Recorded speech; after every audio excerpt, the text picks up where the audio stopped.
that's a little bit down the road. In comes Archer running towards as he bowls. It's short and tucked away down to fine leg. Again, he didn't quite get hold of this. So the ball rather dribbles for Adil Rashid to throw back towards Jamie Smith behind the stumps. 2 for no wicket. Lovely to have you all with us, bringing you cricket from this part of the world in February, which is always nice. Cold and dark back at home. Mind you, the weather over here has not been great. Washout yesterday in Rawalpindi, which is about a 3.5, 4-hour drive up the road, so it's not that too far away, and it's going to rain there today, and it might well do again tomorrow. In comes Archer, bowls down the leg side. Umpire Wilson stretches his arms out, signals that to be a wide. Inevitably, anything that goes down the leg side these days is considered to be a wide. And so Afghanistan moved to 3 for no wicket. Gurbaz will face the last ball of this over, and it certainly isn't hot here. It's kind of spring. It's really, I suppose, spring weather. Low 20s. It's very pleasant. Well, it is. 3 for no wicket. Here's the last ball of the over. Archer bowls. It's tucked away this time, neatly down to fine leg. Adil Rashid throws the ball into Smith, and so ends the first over at 4 for no wicket. Archer again appearing to bowl rather within himself. He's bowling about 136 Ks, which while you're talking I shall translate. Yeah, well, it's not 90 mile an hour. I'll tell you that. It's in the mid 80s, I should think. It's sort of what Jimmy Anderson was bowling that, and he's, as we know, even older than Mohammed Nabi. 84. So, but speed is not everything, obviously. But we've seen Archer bowl much quicker than that, and I suspect we'll see Wood bowl much quicker than that. He has the knack. He's an amazing cricketer, Mark Wood, isn't he? Of bowling his first ball. Yes. In excess, he probably let me down now, but in excess of 150 K. Yes, I don't know how he does that. No. I blamed a speed gun last summer, and he got very, very shirty with me.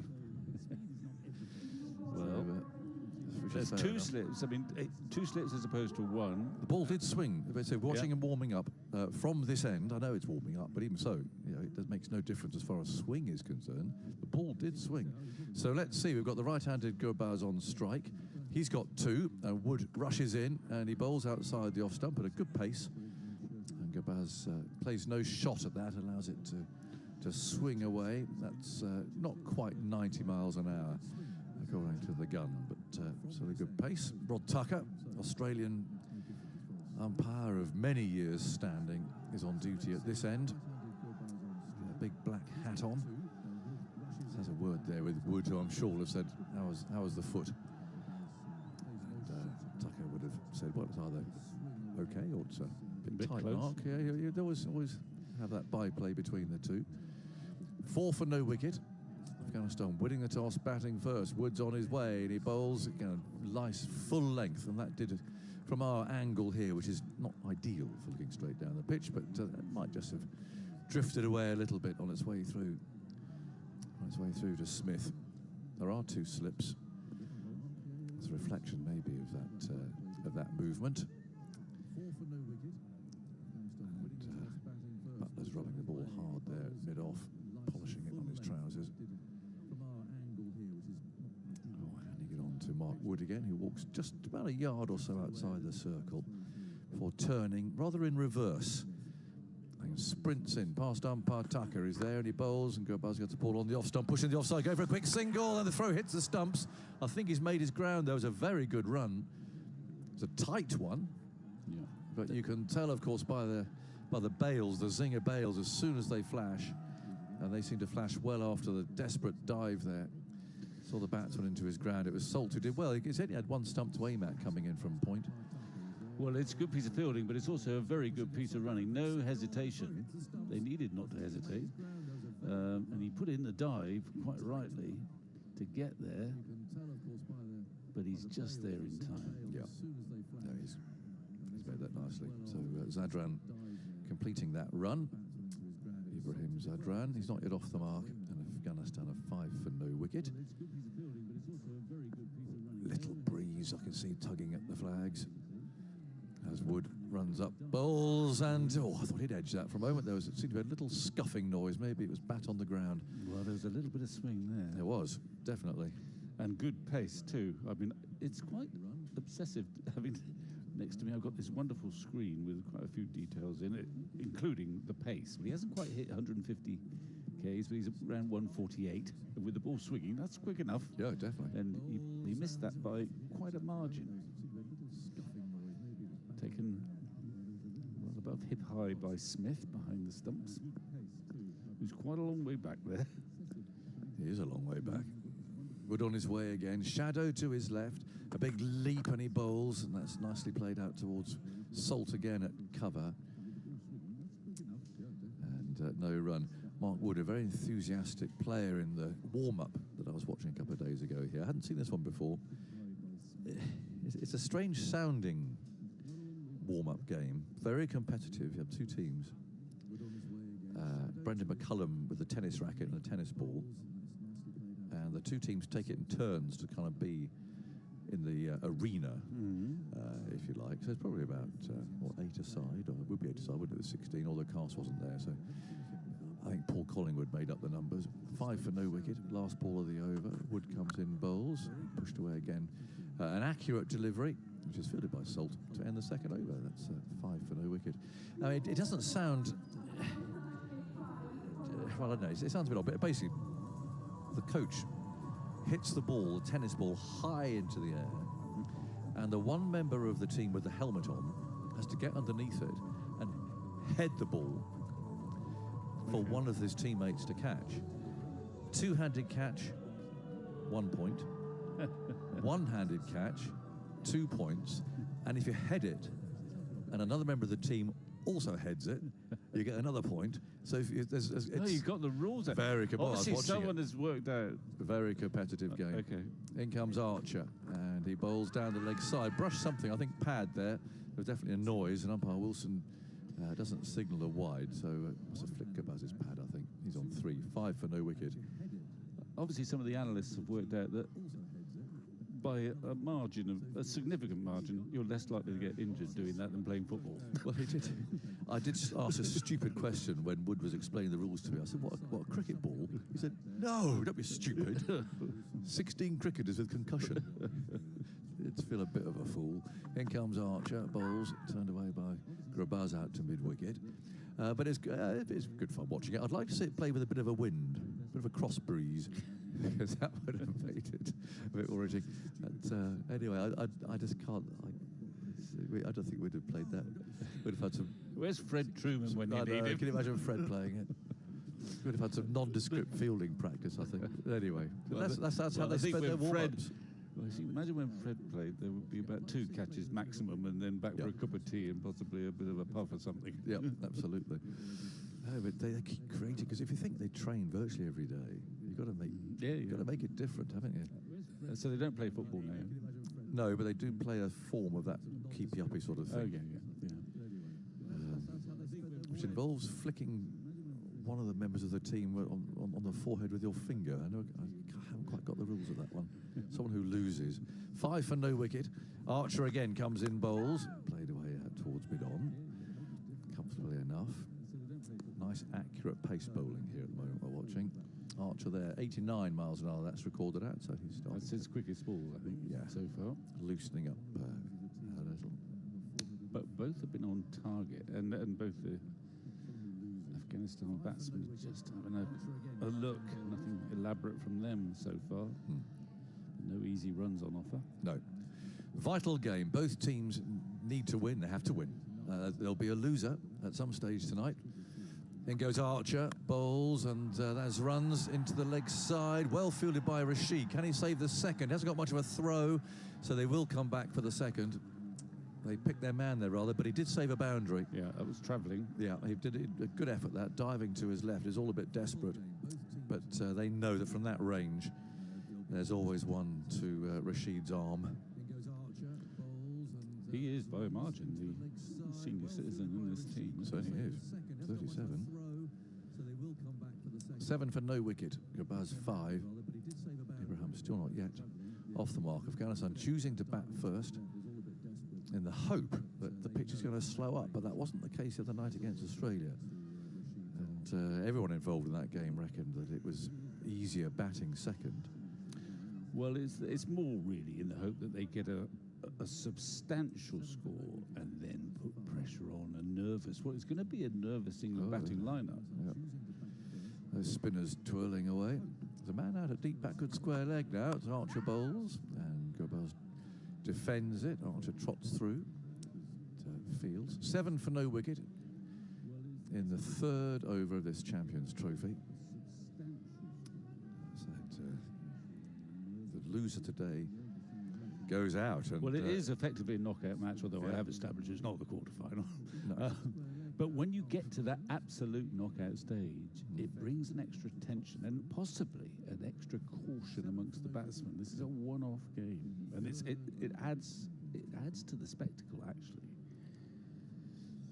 Archer moves in, bowls a short ball, dips at the knee, allows that to go past his nose, and it's collected by Jamie Smith. So 3 overs gone, 7 for no wicket.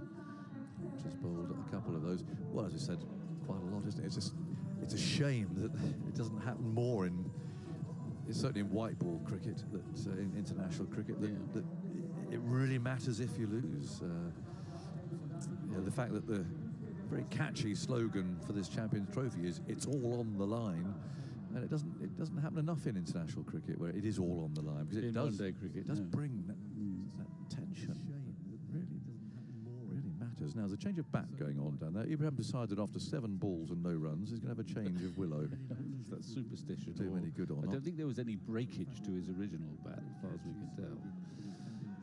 Anyway, so it's quite unusual in the modern game for an opening batsman to be out there for 3 overs and not get off the mark. Let's see if this works. 7 for no wicket then. Afghanistan batting first. Wood's on his way, charging in. He bowls to him. Oh, he plays and misses outside the off stump. What is a pretty decent ball again. The pace, 92 miles an hour. That's showing. And Joe Root's sign language there at slip, demonstrating as opposed to Butler at mid-off. Yep, that certainly went. It went off the pitch, actually. Yeah. Started to go and just kept going. Nice ball, nice ball. One of those in a test match, you'd imagine an opening batsman probably would leave unless it was Ben Duckett. But of course, in one-day cricket, you've got a bit of a nibble at it. Ibrahim still not off the mark. Wood runs in. He's there and he bowls to him. Fuller, and he drives up towards the left hand of Butler at mid-off, and so he does manage to get away through his 9th ball. 8 for no wicket. Butler, I can reveal, is not superstitious. How do you establish that? Well, because we get ushered down to their dugout, their sort of bus shelter down there, and I interviewed him there before Australia. And I said to Adam, who's holding all the equipment, I said, I'm not sure that Joss wants to be interviewed in the same place. So he moved seats across towards a sight screen, completely different setup, and he seemed a bit surprised. I said, we've done it for superstitious reasons, Joss, and he thought it was a bit silly, I think. In goes Wood again over the wicket, bowls, and it's a good one. That's a really good ball, and that did go. Yep, it missed the off stump. It started on about middle and leg, and he's a wry smile from Wood, but he is getting movement and he is on target. Yeah, he bowled himself off his feet there again. That was a perfect length. But a lot of cricketers are superstitious, aren't they? Yeah. Well, we always hear stories of that long run chase if someone's it's going well. Yeah. And you're not allowed to move. Gus, even people like Gussie, a pragmatic cricketer. Wood, big leap, and he bowls, and Gobels came down the pitch at him, which is a brave thing to do. I mean, he didn't come dancing down for a swipe, but he took a pace. He goes to 6, and Afghanistan 9 for no wicket. Definitely more Afghanistan flags here in the ground than there are Union flags or crosses of St George, the sort of things that you see when England are on tour. In fact, I don't think I see a single one. Matt's seen one. Where have you seen one? I think he's a Pucker England stand, supporter. Yeah, in the sort of. Those greens, well, there are a lot of green seats here. Is he revealing it? Oh, there it is. Oh, I see. Yes, there is one. Well spotted, Victor. I didn't hear them sing Jerusalem this morning. Well, that's because your euphonium wasn't out there. In goes Wood again. Bowls short, fended away rather hurriedly by Ibrahim. It'll be a single in that direction, actually, where Archer fields the ball. They take a run. 10 for no wicket. With a ball to go in the 4th over of this effectively knockout match. Afghanistan choosing to bat first. It's an unusual start in the modern game. You know, there's usually some fireworks in the first 4 or 5 overs. People are very conscious of using the power play as batsmen, two boundary fielders, but nothing elaborate at all from the two Pakistan. It was partly because Wood and Archer have been bang on target. Yes, they have. They're bowled very accurately, actually. Here's the last ball of Mark Wood's over, and that's a bit more leg side, actually, and it's fended away. Rashid again comes scuttling in from fine leg, throws the ball in. Is that a leg by? It felt rather like it. Yes, it is. Confirmed by umpire Tucker. So Gurbaz has 6, Ibrahim has 2, and it's a quietish start here for Afghanistan. They haven't lost any wickets, though. 4 overs done, and they are 11 for no wicket. More from Victor Marks, and then Simon Mann is coming in. So Rashid is now, having been long leg at that end, completed the probably about 130-yard trek from one end of the ground to the other. He's fielding it long leg at both ends. Years ago, of course, Keith Pont made a name for himself by grabbing a bicycle and riding right across the middle of the square when playing for Essex. But it's ancient history. Good morning, everyone. And here is Archer. Moving into bowl to Gurbaz. It's full, he's played on. There's the first wicket, and that's a big one as well to get rid of the attacking Gurbaz. Not that we've seen many attacking shots from Afghanistan so far. Gurbaz plays on to Archer for 6, and Afghanistan are 11 for 1 in the 5th over. The early wicket that England were looking for against this really good Afghanistan opening pair. Gurbaz on his way. Well, you feel that that's partly a consequence of the pressure they've built up. They've been out there for 4 overs, or nearly 4 overs, and they haven't played with any fluency at all, and they're still looking for that boundary. That was very full in length. He got the inside edge onto the stumps, and he's gone. He's a big wicket. Gurbaz, as we know, can be very, very dangerous. So it's a very good start for England, that. And it's more a consequence, I think, of the pressure they built up over 4 overs. Unusual to see a score just 11 after 4 in the modern game. And there was no fluency about either batsman. And Gurbaz has gone with a sort of tentative push drive, takes the inside edge, and then those bails light up. So a very good start for England. Just got to maintain that pressure. Just about to say that you can see highlights of today's game on the BBC Sport website, but there haven't been any so far. Nothing for you to see, but there have been now with that wicket. Archer getting head early on the other day in that match against Australia, and he's got the dangerous Ramanello Gurbaz. Do they not play the brilliant leave? I don't think that gets on. Okay. Well, I haven't seen one on there. No, okay. I suppose if it was the player missed, they might. They might have done. They might have done. I suppose if it was the 75th leave in a row or something, you might play the 75th leave just to illustrate what's going on in the game. Now there's 2 slips in a gully for the new batsman, left-handed. Sedakula Atal. Here's Archer bowling to him, and he's squared up a little by that. He plays it back to the bowler, and Archer goes to his right-hand side to stop it and pick up. Sedakula has been playing in the South African T20 competition, playing for MI Cape Town, 23 years of age. He's left-handed. He's a new player on me since the World Cup, the 50-over World Cup. You saw he got some runs in South Africa. Yep. He's got a 7-2 field, actually, just on the offside. 2 slips, gully, ring of fielders. Archer moves in, right arm over the wicket to the left-hander, and Sedakula clips that away. Not much protection on that onside, and he's found the gap, just got some bat on it, and it raced away square with the wicket for 4. So Afghanistan moved to 15 for 1. I think that's the first boundary, isn't it? It is the first boundary. And it's, given the field he's got, it's not a great delivery. It's just sort of full in length, roundabout leg stump. Got no protection there whatsoever. Might have gone for 4 anyway, with an extra man on the leg side, perhaps. It was beautifully pushed away. But it was something of a gift, really, on the pads of Sedakola. It's the first wayward delivery we've seen, actually. 15 for 1. Midway through the 5th over, Archer past umpire Wilson, bowls, and that's on the pads as well. That might have squared him up a bit, though. Yeah. Just gone away from the left-hander. And he went away into the offside. He was looking to play at leg side.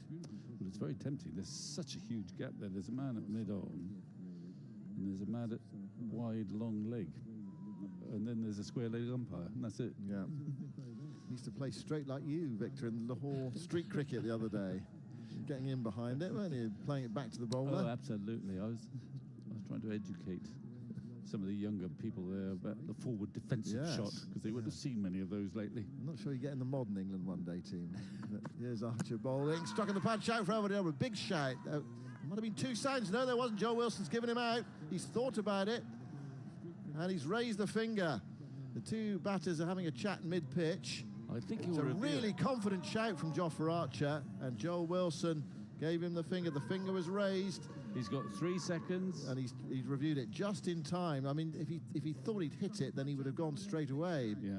I mean, I think you always think as a left-hander, well, did it pitch in line? But it was very full, and he might well have been tempted by those massive gaps on the leg side. We're waiting to see what comes up on our screens. There's a pensive Jonathan Trott at the moment. We're commentating from over third man, really, so it's difficult for us to tell how much that was in line. So we need that front-on shot, really, to give us that first indication of whether this is a really good shout or not. I think it will be a good shout, but whether it pitches in line, it's going to be tight. It's not going to go over the top, I'll tell you that much. There were 2 noises, and one of them definitely was the bat into the pad. The question is has he hit it as well? Well, he didn't review it straight away. The bat is really close to the pad. It turns in his hand to the onside. Well, they're trying to work that out now. Has he hit it? I don't think he has. If he hasn't, this is absolutely plumb, I would say. If it's pitched in line, that's the other thing. That'll be the other thing. It looks, we'll wait and see. It looks just about has. It's very full.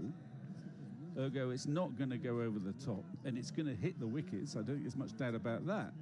It's a question of whether it pitched in line, and they've got to establish that it didn't at some point before hitting the pad nick the bat, but I don't think that's the case. It's in line. Oh, this looks good. It's gone. It's out. It's hitting middle stump, 2/3 of the way up, and Jofra Archer's got 2 wickets in an over. And Afghanistan are 15 for 2. And Joel Wilson's decision vindicated. It wasn't a straightforward one because of the fact that there's a couple noises going on. The bat hit the pad at the same time as the ball was going past it onto the pad. So, success for Archer, success for Joel Wilson, and Sedakola Atal goes for 4.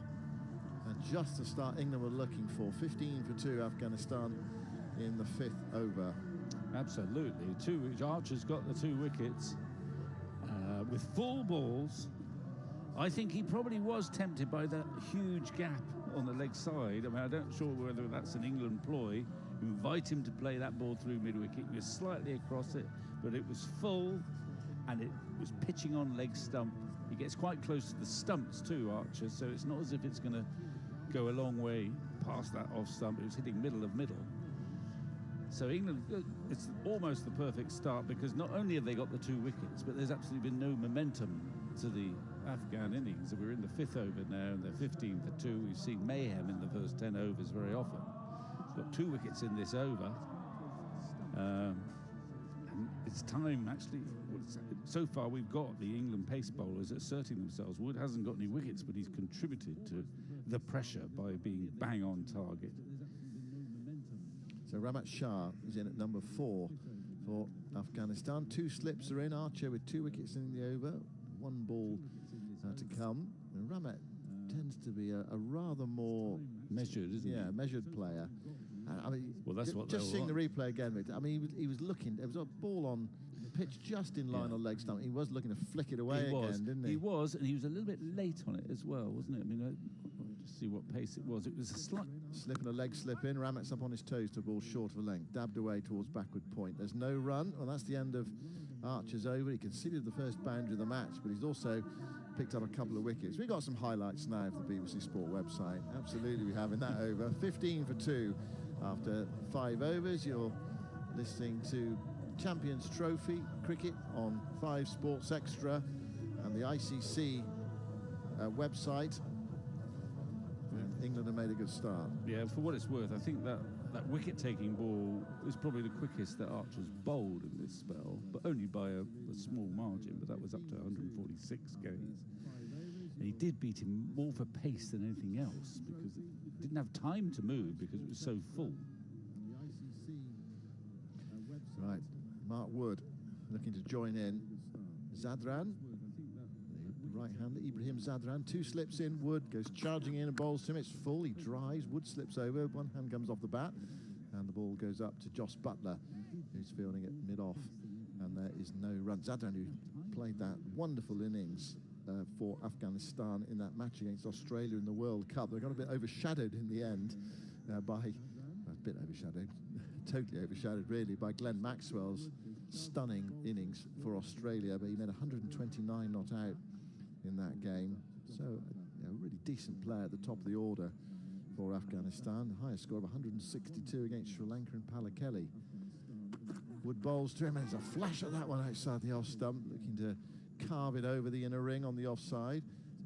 Past the outside edge, travels through to Jamie Smith. They have a long way back, those slips and wicket keeper.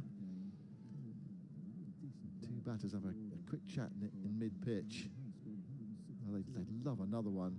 Knock out the top order, get rid of Zadran if they possibly can. That is a firm-footed poke at that one. Very little foot movement at all from the right-hander, who settles over his bat now, looks up to see Wood roaring in to bowl to him. He's with him now, and there's another flash and another miss outside the off stump as it heads through to wicket-keeper Jamie Smith on this warm, really pleasant afternoon in Lahore. Around about 25 degrees top temperature today, which is very close to the warmest it's been since we've been here. It's been actually quite cool. A bit of rain around as well. It's rained a couple of times. Rain between Saturday's game and today's game. And the crowd gradually building up on the green seats away to our left-hand side. Pakistan colours, green and white seat colours. Quite a lot of green seats occupied at the moment. Not many of the white seats at the back of the stands. Here's Wood bowling, and forward he goes. Struck on the thigh pad there, runs down into the gully, and there's no run. England on the hunt for wickets. Yeah, he just went a little bit wider of the crease that time and angled that one in. He's got movement away from the right-hander when he's pitched the ball up, and he just used the crease a little bit, pushed it in, hit the pad, keeping the pressure on. So it's going to be quite a moment for Overton, actually, because he's going to be on before long, and he's just got to maintain that pressure and control. He's never bowled 10 overs in a one-day international. He's not played many. He's only played 3 one-day internationals. 15 for 2. Wood bowls to Zadran, who hits it down towards deep third. Is he going to be caught? No. Archer coming around, couldn't quite get there. It was a really difficult one for Archer on the deep third boundary in front of the England dugout. It was in the air, it was guided away. It might well have gone for 6. I think it has. Well, it's a quick ball, and it's almost off the face of the bat. He's opened a face, and it's gone just to the left of Archer, but that was where he was aiming. Because it came more off the face of the bat than the edge. It skimmed down there, but Archer couldn't quite get there. He just had to rush to his left. So it's a 6. Yeah, so 21 for 2. It's all kicked off in the last 10 minutes. Here's Wood bowling, and he drives and misses that one, Ibrahim Zadran. I think there was... Archer's, I mean, he used to be, when he first came into the game, he was a really good fielder, wasn't he? I'm not saying he's a bad fielder now, but I think... You're saying he should have caught that one? No, I'm saying I think there's some fielders who would have caught that. That's all I'm saying. It was a really difficult catch away to his left-hand side. Name one. Off the top of my head. It's 21 for 2 after 6 overs. You've always been a stern critic of fielders, I think. Well, no, I want you to tell me who would have caught that in this England team. Oh, in this England team? Stokes is not playing, and he can't move as well as he used to, I suppose.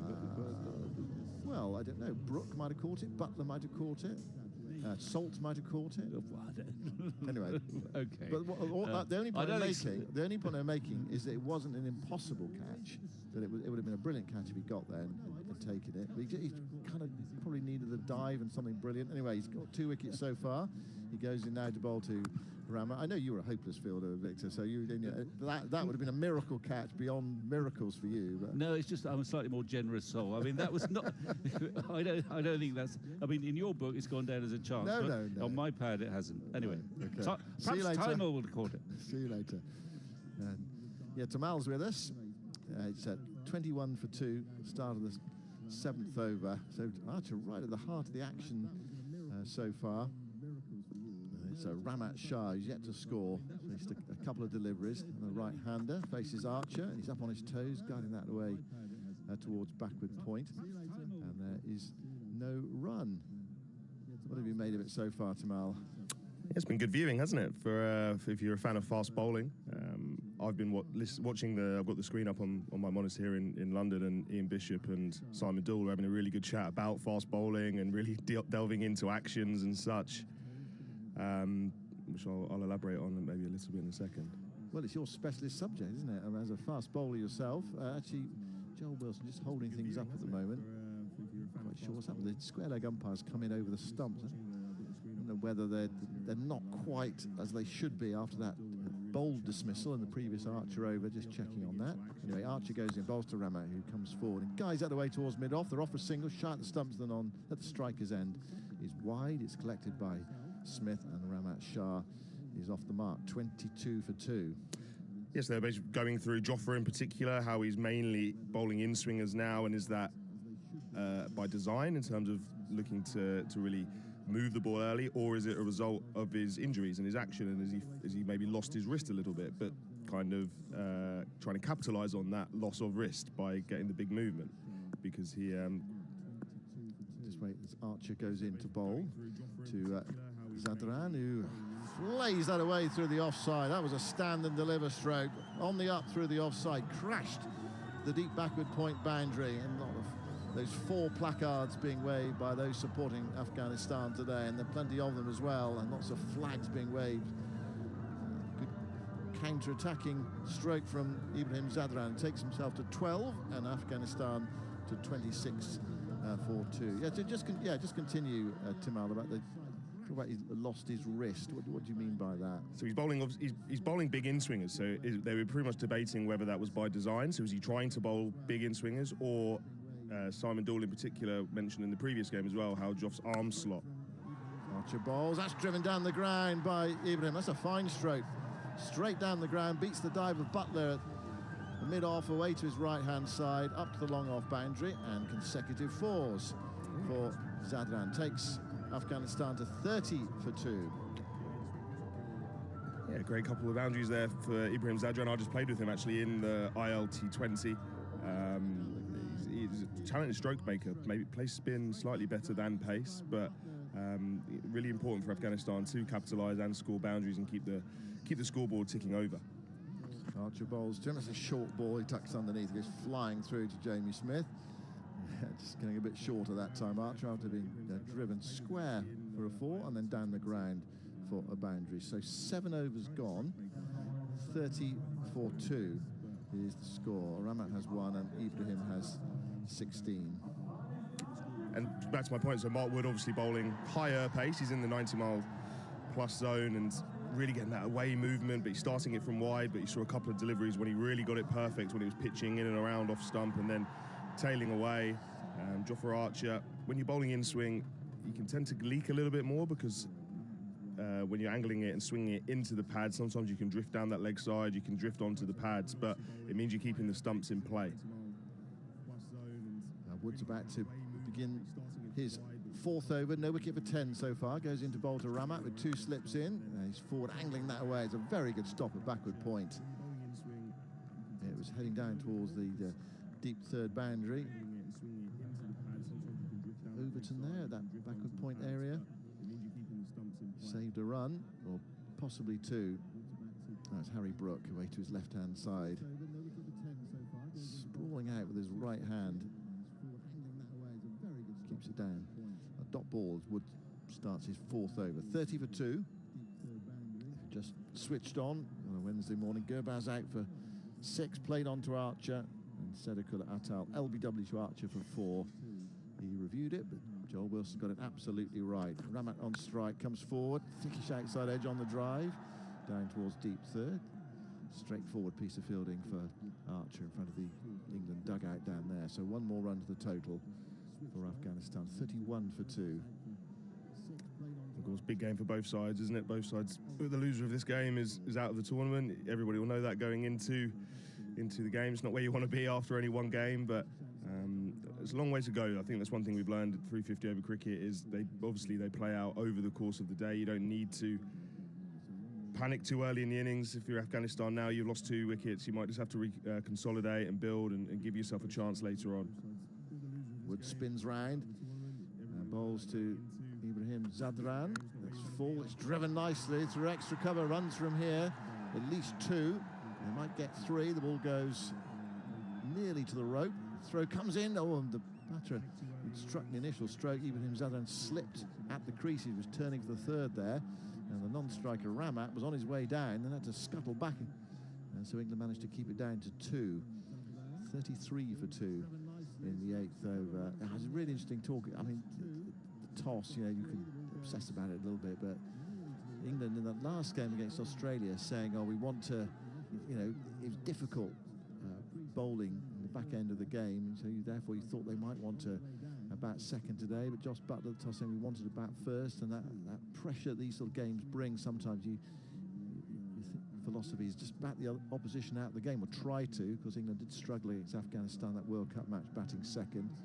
Wood bowls, and driven back to him, or pushed back to him really by Ibrahim Zadran, and Wood fields in his follow through, and there's no run. We'll talk about the dew later. I noticed actually there's a bit more breeze around today. I think the theory is, I don't know whether you can back this up, Tim Al, that the more breeze there is, the less dew there is. It's a still day. It can get a bit dewy, but not so much on a breezy day. Yeah, so pretty much you'll get more dew when you get a big drop in temperature, or a big change in temperature from the day into the night. And yeah, if it's a still day, you won't have the breeze to. I guess the breeze kind of reduces it and stops that dew from building onto the grass. So if it is a windier day today, you should get less dew. Don't know if Mark Wood's struggling a little bit here. We're just watching him on my monitor. He's his calf, I think. Yeah, he's going back to his mark. I think he's calling for the physio. Oh, this is a worrying sign for England, this. He's bowled 3.4 overs. The physio's coming onto the ground. And Wood's not going off. Standing there next to the umpire, next to Butler as well. The physio's coming onto the field. It's not good this. I saw again the monitor panned to him in between overs, and looks like he was struggling with something then as well. So it was a good sign that he was able to bowl a few balls of this over. But the fact that the game is pausing and he's called the physio on isn't ideal. If it is a calf or whatever, I don't really see what you can do mid-game. It's just one of those, I guess, precautionary. You have to have a quick chat and a quick check. Craig Devine, the long-time England physio out there, having a chat with Woody. He'll know Woody better than anybody in the world, probably. And but the way Woody is walking, and he's now actually on the floor, so it's not great signs really for England. No, it's not. He's down on his back now, and his physio's there kind of manipulating his left leg. I mean, it's noticeable actually. When they are warming up and they've got their shorts on, I mean, that left leg is wrapped up a bit like an Egyptian mummy, isn't it? One of the, yes, that's for his knee. He's had a knee problem for a long time, so he has strapping on his knee. And to be fair, looking at again the tests that Craig is doing, it is focused on that knee. He's doing a few testing the joints and the ligaments and stuff, and Woody's giving him feedback on the different movements that Craig is giving him. He's back on his feet now. He's definitely hobbling. Clearly there's some sort of problem. It's a question of how serious it is, whether it's just like a jarring. So he wears, you can see underneath his trousers, he wears a knee pad, Woody. You'll see, it's difficult to, maybe that you wouldn't understand unless you've seen it, but he wears a knee pad because, as we know, he hits the deck a lot, doesn't he, when he bowls? So he wears this kind of padded knee support, because when he lands on that knee. So it's just to give him a little bit of support. Just having a chat with the umpire now as well. Yeah, the good news is that Wood is going to continue. Right, we'll obviously monitor it. Good news in inverted commas. He's bowled 4 balls in this over, the fourth over. It's 33 for 2. Afghanistan winning the toss and deciding to bat first. And Wood is at the top of his mark now. He's about to bowl to Ibrahim Zadran with a slip in, 4 saving, 1 on the off, 2 on the on, deep third and fine leg as Wood bowls. And that's defended away into the offside. Just watching Wood follow through there. Never sort of focus on him as he walks back. It looks okay, but see how it goes really. It's one of those, just a slight limp as he walks back. I mean, he does give it everything and he does tumble over a lot. He's done that already today. He has, and the good thing is that ball there, 91 miles an hour, so the pace hasn't been affected straight away. As you say, he's definitely hobbling and limping back to his mark. So hopefully it's nothing serious, and it's something that, okay, he's probably going to have a really tough couple of hours here, and it's going to be uncomfortable, but you kind of get through it as best as you can. Goes in now to complete the over. Bowls to Zadran. Again, he falls over. He's driven up towards mid-off. Butler picks it up, hurls the ball at the striker's end, and they are home for the single. And Wood tumbling over there. What's he going to do? Is he going to take his cap and go off the field? He's finished 4 overs. I mean, they might want to make a bowling change now in any case after 4 overs. We'll keep an eye on him. Anyway, Timal, a few thoughts from you, then Jonathan's coming back in. The score is Afghanistan 34 for 2 after 8 overs. Yeah, again, 91 miles an hour from Mark Wood, so pace hasn't been sacrificed, so fingers crossed from an England point of view. He is okay. I'm sure he will get some treatment. He'll definitely be having a chat with the physio on the boundary's edge, I'm sure, maybe a painkiller or 2.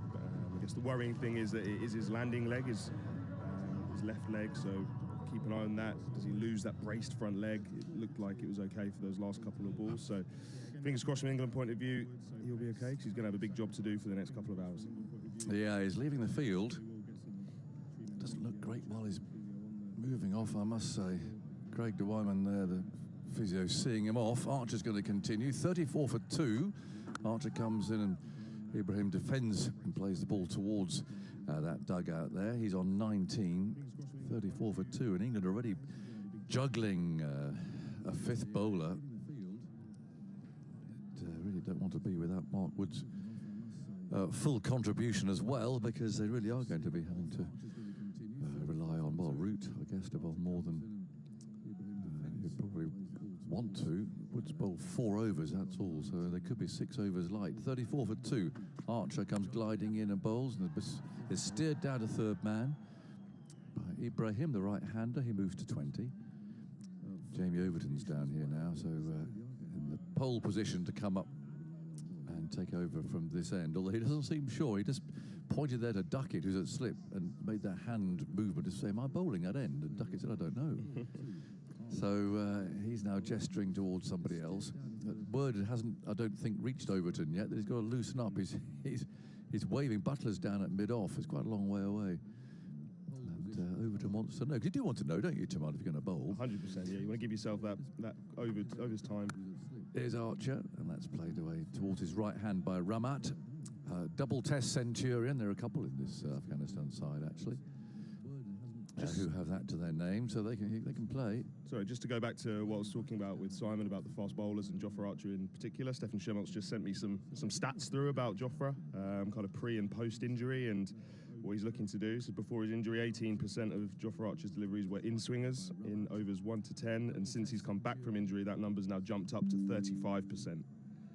And he comes from that far end, bowls short of a length, just outside the off-stump. He's found the gap here, so there should be a couple.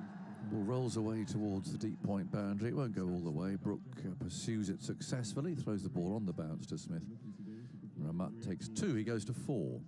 And 37 for 2. Yes, definitely, we're looking at the replays of Archer bowling. It's just that the index finger perhaps is just a little bit more prominent on the ball than it used to be. Pushing that ball in towards the right-handed batsman. It's good to see him bowling again. That's the main thing, isn't it? I mean, he really looked at one stage as if we wouldn't be seeing this. In he comes again from the far end. Bowls short this time to Skyer. Can it be taken by Rashid? It is, coming in from fine leg. A good catch. Horrible attempted pull shot from Ramat, who's hanging around for some reason, but he's being seen off by umpire Wilson. And Afghanistan lose their 3rd wicket. He got in no position to play that at all. A short ball from Archer, deliberately dug in. And he's gone there for a really horrible-looking hook shot. That was only going to probably end one way, really, with a top edge. But, however, it's a good catch. It's never easy down there on the boundary, fine leg or third man, when you've got to judge how far the ball is going to carry. And you're down there, you think, oh, do I run in or not? Where's it going to carry? Actually, Rashid did well there. He ran in probably 6, 7, 8 yards. Doesn't sound a lot, but he'll have had to have lined it all up first, the trajectory of the catch. And he took it nicely on his knees. So Afghanistan lose their 3rd wicket. Just the start that England wanted here in this game. They have to win. 37 for 3.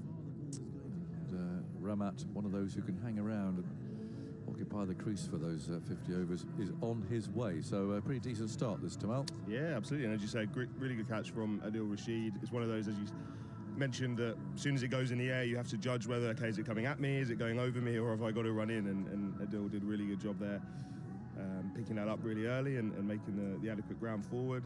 The camera on the television just panned to Ibrahim Zadran at the other end, who looks far from impressed. He's been stranded so far. At the other end, he's 20 off 25, and he looked pretty disconsolate at the wickets that are falling around him. So, although England do have a worry with Mark Wood being off the field and struggling with an injury, at least they are taking wickets, and Jofra Archer's doing the job from the other end.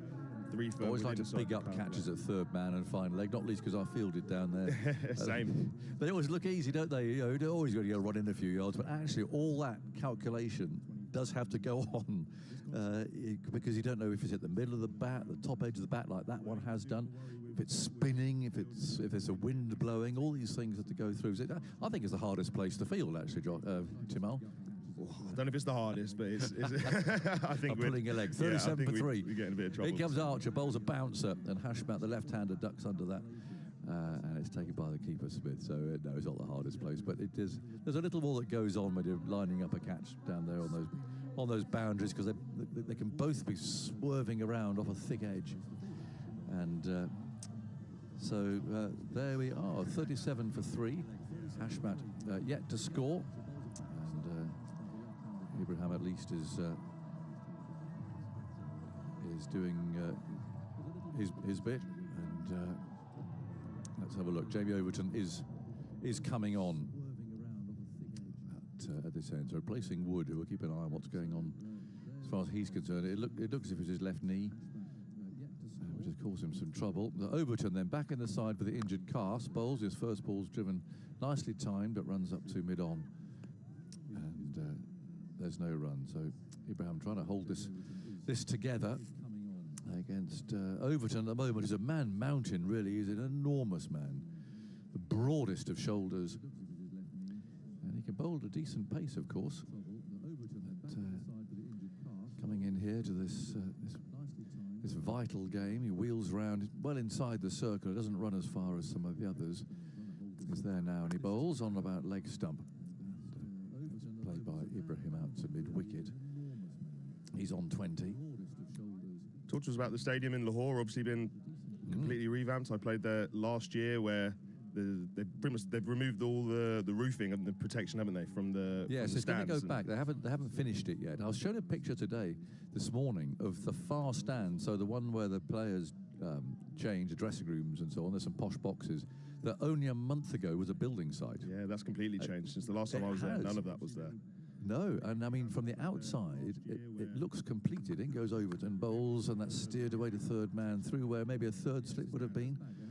Archer can throw it back, and they take a run. Apparently, it's not absolutely 100% inside. The chap who showed me the picture said you've got to be a bit careful with sort of electric wires and things, and maybe the odd electric point might not be quite firmly screwed into the wall and so on. I'd say that's probably double the size, I reckon, in terms of height since I played there last year. Okay. So before it was pretty much just changing rooms and the sight screens and maybe a small stand, and now there's a whole.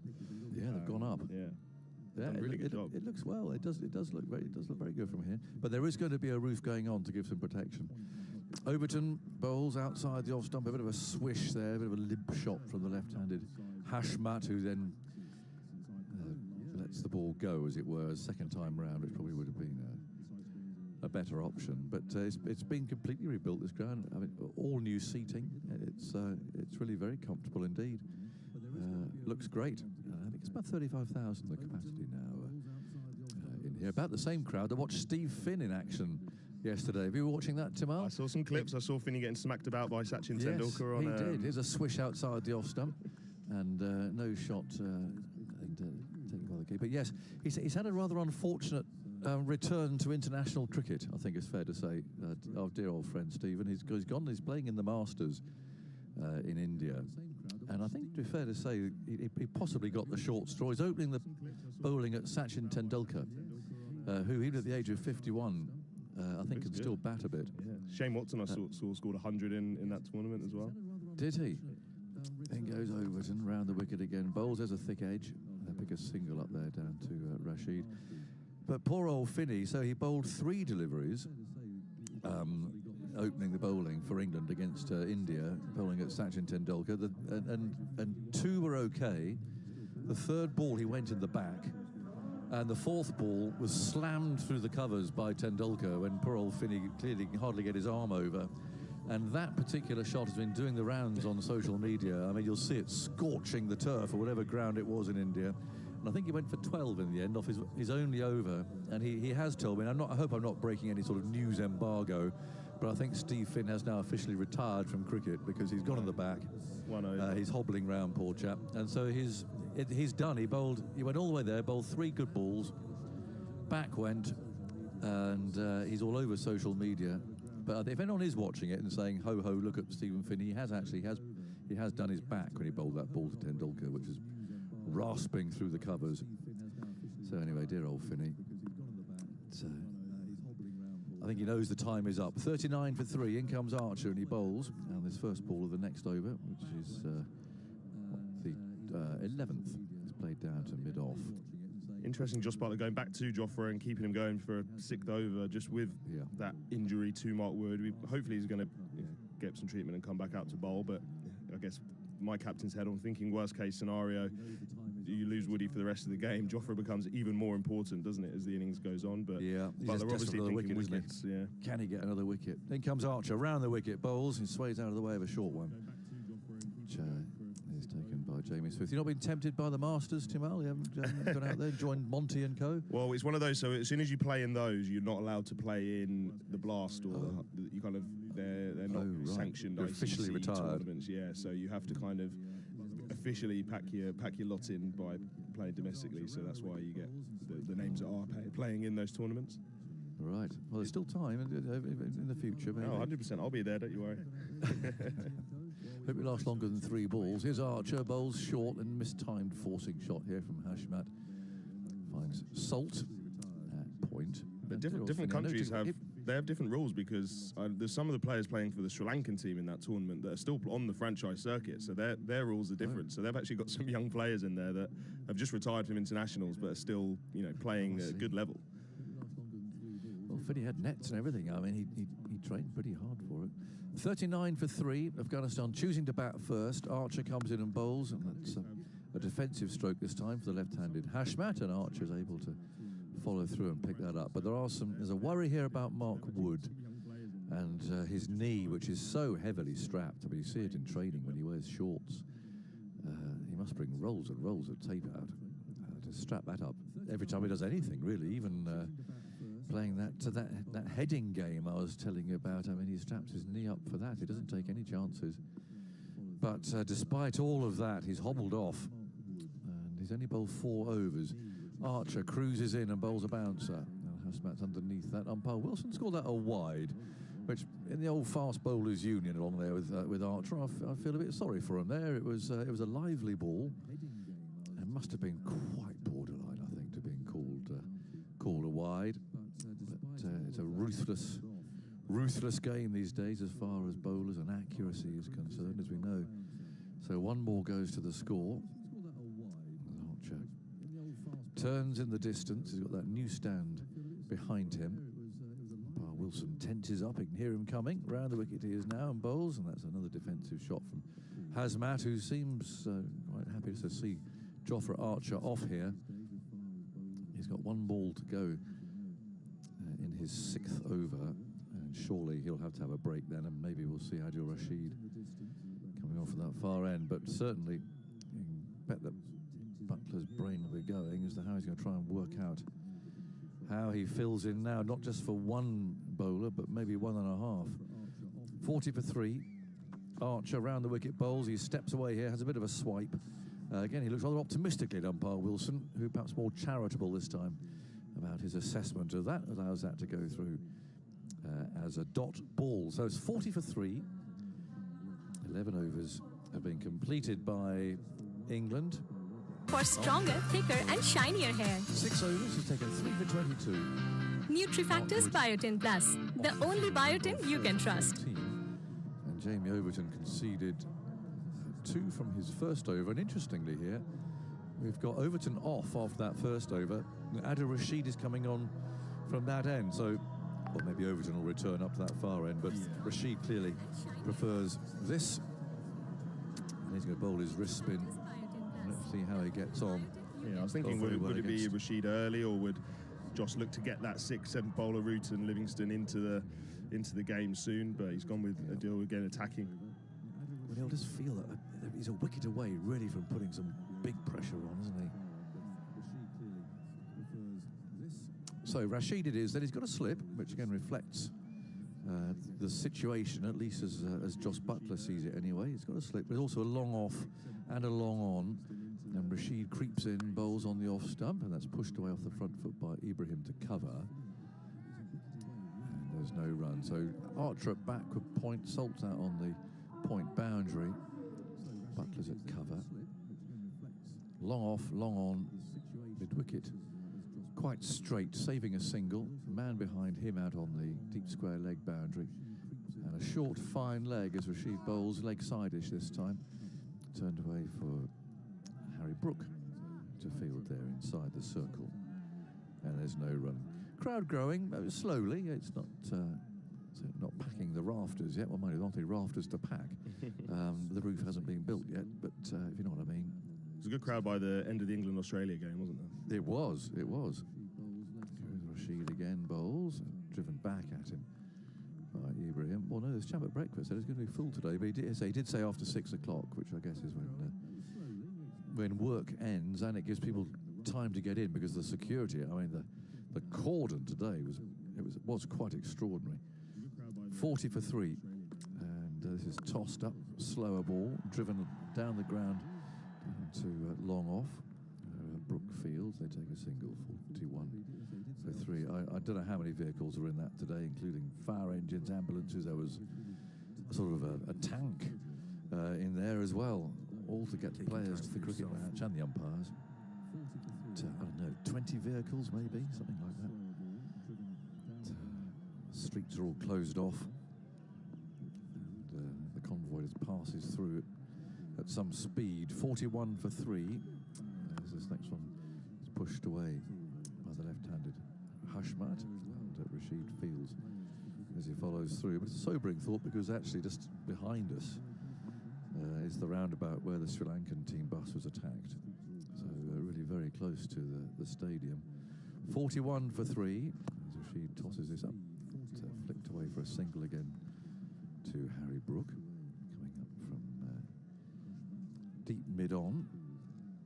42 for 3 as that over comes to an end. And yet, on a daily basis, we've been out and about quite happily. We went to the Wagah border, which anyone who's been to this part of the world, I'm sure will have done. It's an extraordinary spectacle. It's the border between Pakistan and India. Obviously, we see it from the Pakistan perspective, but they go through this extraordinarily choreographed, almost dance routine of lowering the flag, each side facing off against each other, brilliantly rehearsed, of course. So although they rather snarl at each other, there's lots of high kicking and goodness knows what else. Is clearly very carefully rehearsed.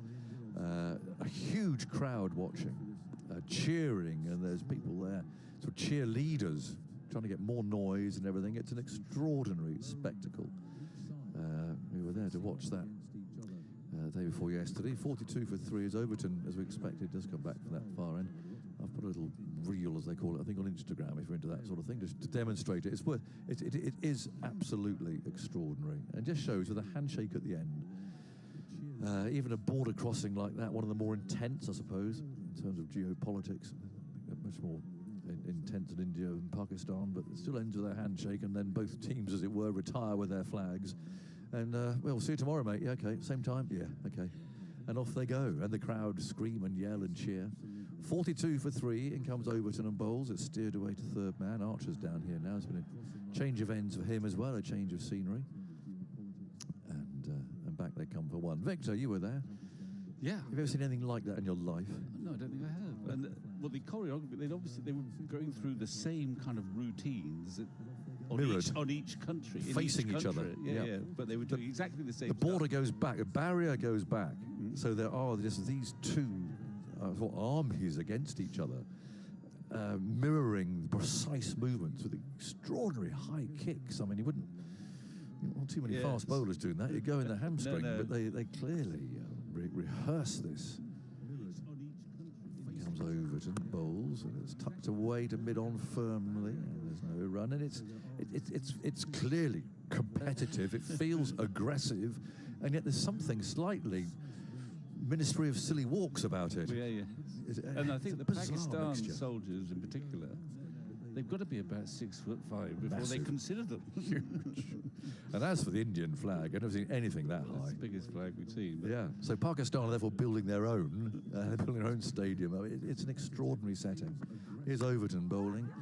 It's pushed away out to Gully this time by the right-handed Ibrahim, who's on 22. But there's a lot of cooperation going on to make it all work for both sides. Yes. But you can have your face painted. Oh, yeah. Well, in our case, on our side, the Pakistan colours. The big crowd on the Indian side, Amritsar, the nearest city, is about 30 kilometres away from that border post. I mean, I was thinking there's a lot going on that border. They could just build a cricket stadium there and play Pakistan there. That's my thought for the day. Oh, what, so half each? Yeah, well, yeah. So straddling the on border. The border, yeah. In comes Overton bowls, played away out to cover. It just struck me though, and it's a terribly simplistic view, but with the hostility and that genuine hostility about the border, particularly, which clearly up in the northern part where we are, is seriously contested around further north of us. But the fact that even there it can end in a handshake, and with a spectacular sort of entertainment performance like that, isn't it a shame that cricket can't do the same? Yeah. Then there were trucks going across the border each way. Yeah. Down the road. Anyway. Here's Overton then bowling and a swipe and a miss from Ibrahim, who's swiped a bit in this course, this innings of 22 from 36 balls, but he remains at least, unlike three of his comrades who are dismissed. 43 for 3, Afghanistan choosing to bat first. 13 overs having been bowled. It's quite interesting that Overton gets this gig, really, because Atkinson had a few dodgy games, I think, in India. And is not in the team. I've got to go. I've overrun on Simon again. Okay. And Overton gets the pick, and I can't think it's just because he's a handy batsman now. He's an all-rounder. He started well. Here's Rashid bowling to Hajma, who turns it away, back with a square, and the batters nearly collide in mid-pitch. But they have plenty of time, actually, to sidestep each other and make their way to their various ends before the throw comes in, because that was into a big gap down there at deep backward square leg. So 44 for 3, start of the 14th. It's a really good start for England. There's still a few issues for Joss Buttler, of course. You can never relax in a one-day game of this importance. Ibrahim Zadran on 22. Rashid bowls him, comes forward, and after a fashion gets that up towards mid-on.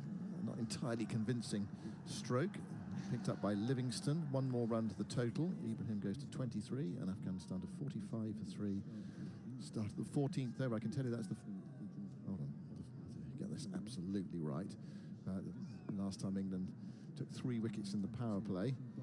There's Rashid to Hajmat. There's a low full toss, which is driven up to long on and Brook for another single. It's been 14 games since England last took 3 or more wickets in the power play of a one-day international. And they've only done so 3 times in 25 one-days since the start of the last 50-over World Cup. And the last 20 occasions, when they've done that, they've won 16 and lost 3. And that won no result. So it's an encouraging statistic as far as England are concerned. Ibrahim Zadran on 23. Rashid bowls way down the leg side, up to shocker of a delivery, so wide. He tries to flickered away. Ibrahim missed it, but it was kind of like too far away from him almost. Just came out wrong that one. 47 for 3 with that wide. Rashid's in his second over. He's bowling with a slip. And he pushes that one through. Cut away, runs here for Ibrahim down towards deep third, chases on. Phil Salt is after it. His cap falls off as he gets there. As well to keep it to 2, I'd say. Yeah, that was a really good piece of fielding, which just underlines my point that Salt, if he'd been on the deep third boundary earlier, might well have taken that catch. He never lets go, does he? He never lets go, that Simon man. The thing is, you judge fielding by your own standards, Victor. Yeah, that's I the think problem. maybe. Here's Rashid pushing that one through. Forced away into the onside. More runs here for Zadran out to deep mid-wicket, and they come back for a second, and Afghanistan's 50 is on the board, 51 for 3, and they've got there at the end of towards the end of the 14th over. Just looking to piece something together here and give their bowlers something to defend later on. Bring some pressure on England. Those spinners. Rashid bowls, forward goes Ibrahim Zadran, plays that away towards short extra cover. It was a nice delivery from Rashid, just floated up, just turned a fraction. He was reaching for it a bit. He didn't go hard at it, so it went rolling out towards extra cover. No run, and 14 gone, 51 for 3. So on Butler's, I mean, they've had a good starting, but on Butler's mind will be a couple things. One is, well, what's the Mark Wood situation? Is he going? He's got 6 overs left to bowl. If he's fit enough to do that, has he come back on yet? I don't think so, but I'm not sure. Saw another player running. We really need those sort of electronic boards So that we have in football. that's yes, that's one thing, and the other thing is, how am I going to juggle my 5th bowler? Livingston's gone off the field. Rayhan Ahmed's come on. Overton bowls the left-handed Hajmat, who opens the face and runs this down towards deep third, but it's intercepted before it gets there by a backward point fielder, and there is no run. So he's got Root and Livingstone in his 6th bowler, but he doesn't want to relieve the pressure too much. So even though the situation is very good, he's got some decisions to make, and he would also like to know, as soon as possible, what's the Mark Wood situation? Is he out, or can he come back? Overton round the wicket to Hajmat, full, sliced away, down towards Jofra Archer, who tumbles and can't save it, away to his left-hand side on the deep third boundary, running round there. It went very quickly. We know it's a quick outfield, and Archer could not stop it. Much waving of Afghan flags and 4 placards in the crowd. And 4 more runs, 55 for 3 in the 15th. Yeah, and the crowd is building, and there's a lot of support for Afghanistan here. Just wide of backward point, Yeah. just wide of deep third. Yeah, there's a lot of men round there. There's a sort of false slip and a backward point and a man on that boundary, but he managed to beat them all. 55 for 3 in the 15th. He guides away, and it's stopped this time in that false slip position. They duck it away to his left-hand side. I can tell you that was the 284th 4 in the competition. What that means as a statistic, I have no idea. Really. Well, if I was still writing, I wouldn't be making a No, I note. wouldn't be making a note. Yeah. I love the fact that we have in the 50 over competition they note the 4s on the TV screen. In the T20 it's the 6s, and IPL. There were moments the other night where I thought we were noting the dots. Well, what many of them were there? Exactly. Yeah. Like 3. 55 for 3, 15th over. Overton to Hashmat, who has a flash at that one past the outside edge, and it's through to Jamie Smith. So Overton's bowling now in his 4th one-day international. His previous 3, he bowled 5 overs, 4 overs, and no overs. So he's only bowled 9 overs before this in one-day international cricket. He's going to have to bowl 10 today, I think. That was his slower ball. Bit of an off-cutter. Beat the bat. Didn't bounce before it got to Smith. It was about 15 k's slower than the normal delivery, which is coming in at around about 140 k's. He's now just switched to go over the wicket for whatever reason. So Duckett's coming a bit finer at slip, more like third slip, and Archer's gone a bit wider at deep third. Here goes Overton bowling. Hashmat dabs into the offside and gets a single to the left of backward point, shy at the stumps of the non-striker's end. He's a bit high and wide, and they would have got there anyway. It's backed up. Yeah, trying to keep the pressure on the batters running rather than just allowing the single. Keep them going. Even him on 27, Hashmat on 10. Yeah, keep them keep them on 4 ball and running between the wickets. 56 for 3. Ibrahim Zadran, 27 not out from 40 balls. The man with plenty of decent scores behind him gets a short ball outside the off stump. He wafts at it, misses it, and it's through to Smith. And that's the end of Overton's over. So 3 overs for 8 so far from Jamie Overton. Perfectly acceptable. But he is going to have to bowl quite a bit today. 27 not out from 40 balls. The man with plenty of decent scores behind him gets a short ball outside the off stump. He wafts at it, misses it.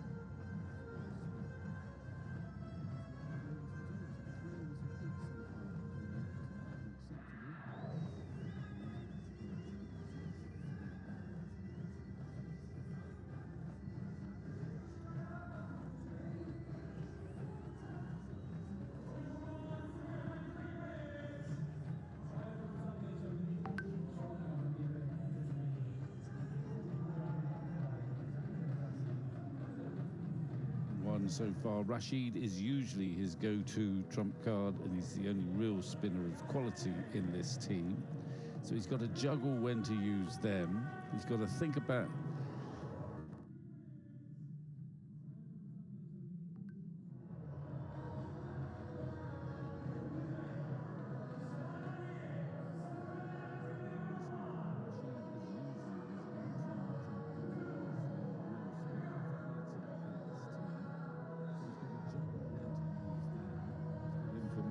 going on about the state of Mark Wood, who left the field after bowling 4.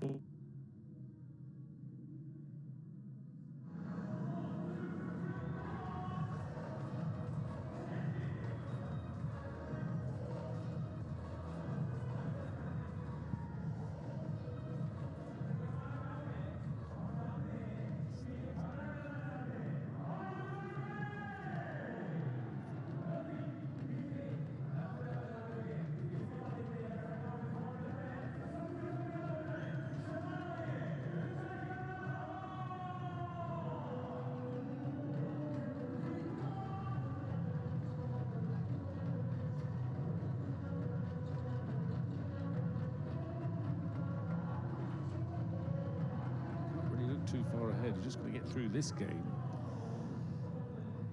We will see. Right. So it's going very well for England. It's going well for Butler, but he's still got a few, if not headaches, he's got a few issues to resolve. And as far as Afghanistan are concerned, well, there's plenty of time. 50 overs is such a long time. It seems even longer nowadays. We're so conditioned to T20 cricket, and we all know that batsmen nowadays have this capacity to change the nature of the game in a very short time. It'll be slightly less easy to do here in Lahore because, if you like, we've got proper boundaries. Yeah. They're big. It's a biggish hit to hit 6s here. Josh English kept doing it pretty regularly the last time we were watching a game here. But they are big boundaries, so you don't get so many miss-hits going for 6. So you maybe can't accelerate quite as quickly as you can on some of the smaller grounds. Anyway, drinks have been and gone. Rashid's got the ball. And England they still want to keep an eye on trying to get another wicket. A wicket is what absolutely gives you command. They've got 3. All to Archer, who's had a good start. 56 for 3. Start of the 16th over. Rashid bowls to Hashmatullah, who turns that away, backward a square for a single. Just trot through. Hashmatullah was involved in that huge partnership.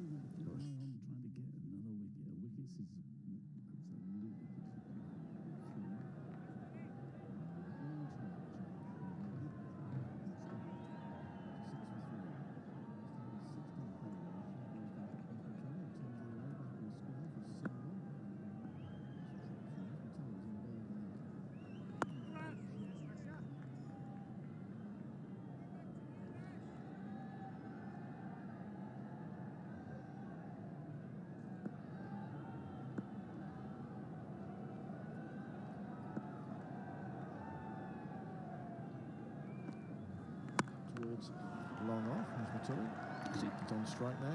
One more run to Ibrahim, to 28. 58 for 3 in the 16th. I'd hazard a guess that Adil Rashid He's probably the slowest bowler in this tournament. He's got the confidence to bowl far more slowly than most of the other spinners playing in this tournament. There's a leg slip in now for the left-handed Hashmatullah. There's a slight change in the field. There's a reverse sweep to counter that. He hits it well in front of square towards deep cover. They're off for one. They're coming back for the second. The benefit of the big boundary out there. And they get back as well. So 2 more to Hashmatullah, who turned himself into a right-hander there. The leg slip in, he'd be nudging. Leg slip in now for the left-handed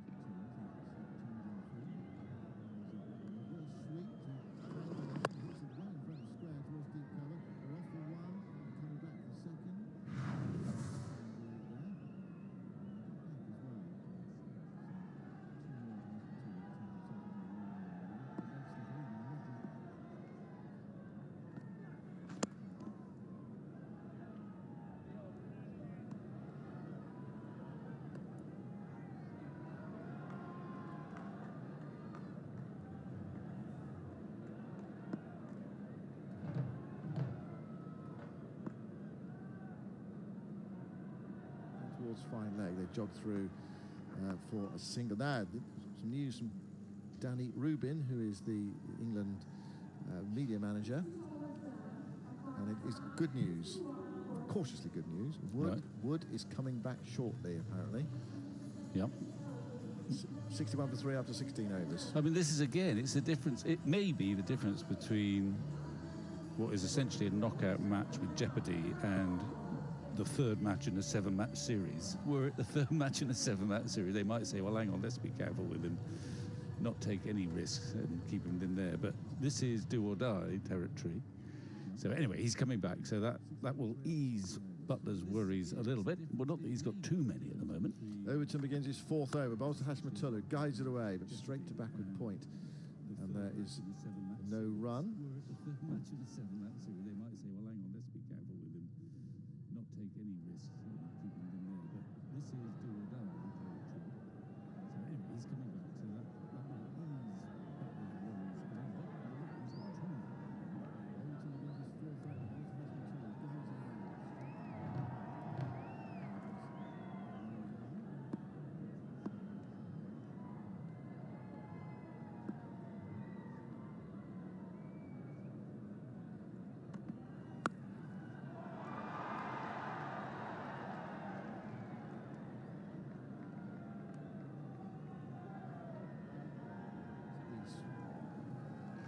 Afghan players played in that match in the World Cup when they beat England. Batting first, they made 284, and then England fell well short in Delhi, 215. I think that's on Afghanistan's minds in terms of batting first, trying to get a score on the board and bring that pressure to bear later. Overton bowls to Ibrahim. Ibrahim stands up and guides it away. Ball quite close to him, down towards deep third again. It's picked up by Rashid. And one more to the total. Ibrahim Zadran to 29. And Afghanistan 63 for 3 in the 17th over. We've had a chance to go out and see a bit of Lahore in the last couple of days, which has been nice between games. The old fort, which is extensive and striking in the old town. As Matullah waits, and here is Overton to bowl to him around the wicket. He drives, finds the gap on the offside, might get 2, no, the side against it. Salt there, throws it in low to Butler, to Smith at the stumps. 64 for 3. I mean, he likes to open the face, Hasbutullah. And you can see that England have done a bit of homework, or they've got, there's almost 4 men behind square on the offside against Hasbutullah. Yes, we've enjoyed Lahore. Yeah. Yes, we went out on Sunday after the Australia game. We went to the fort. We went to see a mosque. Yeah. So you end up playing some street cricket. Here is Overton bowling, thrashed away by Ibrahim, but straight to deep backward point. It's only a single. There were quite a lot of chuckers, weren't there? And the local lads who were playing cricket, they're not much straight arm bowling. I noticed. I don't think we were bothered by that. Well, I was watching actually the Flintoff on some of the Flintoff in India, and it was expected that in the alley cricket that it didn't matter whether your arm was straight or not. There was one bit where they bowled underarm, and another where they, young kids were just throwing it down. It's cricket. It'll do. It's all about the batter anyway, isn't it? Here's Hazmat on 16 at 65 for 3. Overton bowls to him again. He forces. Straight to backward point this time. They've got that umbrella behind square on the offside. Sort of slip, gully, backward point, and a deep third as well. You can see the way he plays. That's an open, slicing face of Hashmatullah Shahidi there. That's a profitable area for him, but also a potential area for England as well if he were to miscue. 65 for 3. Afghanistan up to 17 overs. Hashmatullah 16, and Ibrahim Zadran there on 30. And the other thing to admire, I think, were the hamstrings of the soldiers at the I know. border. I mean, they were high stepping. How far do you reckon you could get your leg up, Victor? Well, I don't think I would be a very strong candidate. And there was the one-legged dancer as well, who was got a very, very strong leg. He was leaping around here and everywhere. They went on for ages as well, that dancing. Rashid bowls to the right-handed Ibrahim Zadran. He drives it to short extra cover. Duckett's been positioned there. It picks up, and there's no runs there. So we've been lucky to see all these things. Yeah, we have. Yeah. Yes, we're able to get out of the hotel. Members of Multan on the test tour last time we struggled to get out. Is Rashid bowls, dab stroke from Ibrahim towards backward point. There's no run. And the other thing, we've got the wonderful Khalid who's organising things for us. He seems to, and Lahore, there's about 12 million, I think. He seems to know every one of them. Yeah. He says he's got 5,000 contacts in his phone. Well, Told me the other day. That might include you, though. Here's Rashid bowling. Down the pitch he comes. It's clipped up towards long on. And Ibrahim gets his 31st run. The score goes to 66 for 3. What's wrong with me being one of the 5,000, Victor? I don't know, really. just a little bar for that fielding comment earlier. Well, you don't always bring the best out of me. Anyway, Rashid, just watching Rashid, he's bowling okay, but not much spin visible. No. Over the wicket he goes to Hashmatullah, and he stands up and knocks it down the ground up towards long on. And they go through for a single. Brook bends down to pick up. The score goes to 67 for 3. So just piecing it together with ones at the moment. Yeah, England will be pleased, actually, I think, to see that there is minimal spin for Rashid, because it's the strength, really, of the Afghan attack is their spin bowling. Zadran goes back and brushes this into the onside, beats the diver mid-wicket. Might be 2 this time. I think it will be. 2 fielders converge out towards wide long on cow corner area, and they come back for the second. I can see Mark Wood limbering up in front of the England dugout at the far end, about 150 yards away from us. Well, that's good news from an English perspective. 69 for 3. Last ball of the 18th over. Rashid has gone for 19 so far from his 3.5. Bowls to Zadran. Zadran hits this firmly but straight to mid-wicket. And there is no run. That's the end of Rashid's over. I mean, it has been noticeable, isn't it, that Rashid, he has given it a chance to turn in that he bowls slowly, but there hasn't been much there. Anything, a little bit slow turn. Okay, Rashid Khan bowls it a lot quicker, doesn't he? And he's a genius. Well, he is a genius, actually. I mean, he's only, he seems like he's been around for ages. I looked him up. I think he might be 25 or 26 now. He's taken a couple hundred ODI wickets, hasn't played that many test matches. He's made goodness knows how many T20 matches in various franchises. Joe Root's going to have a bowl.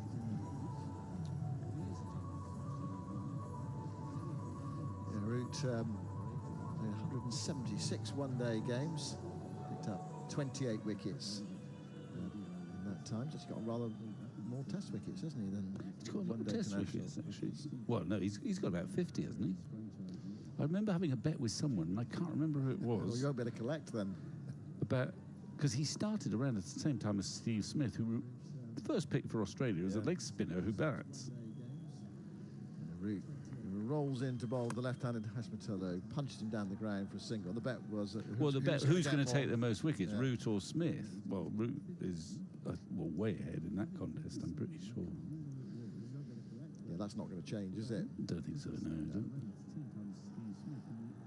70 for 3. Well, you need to remember the size of the wager and the person you had the wager with. Yeah, That makes I it- don't think I'm going to collect. Gamble responsibly, obviously, everyone. Victor has, because he can't remember who he had the bet with. How much it was. I'm sure that's responsible. But still.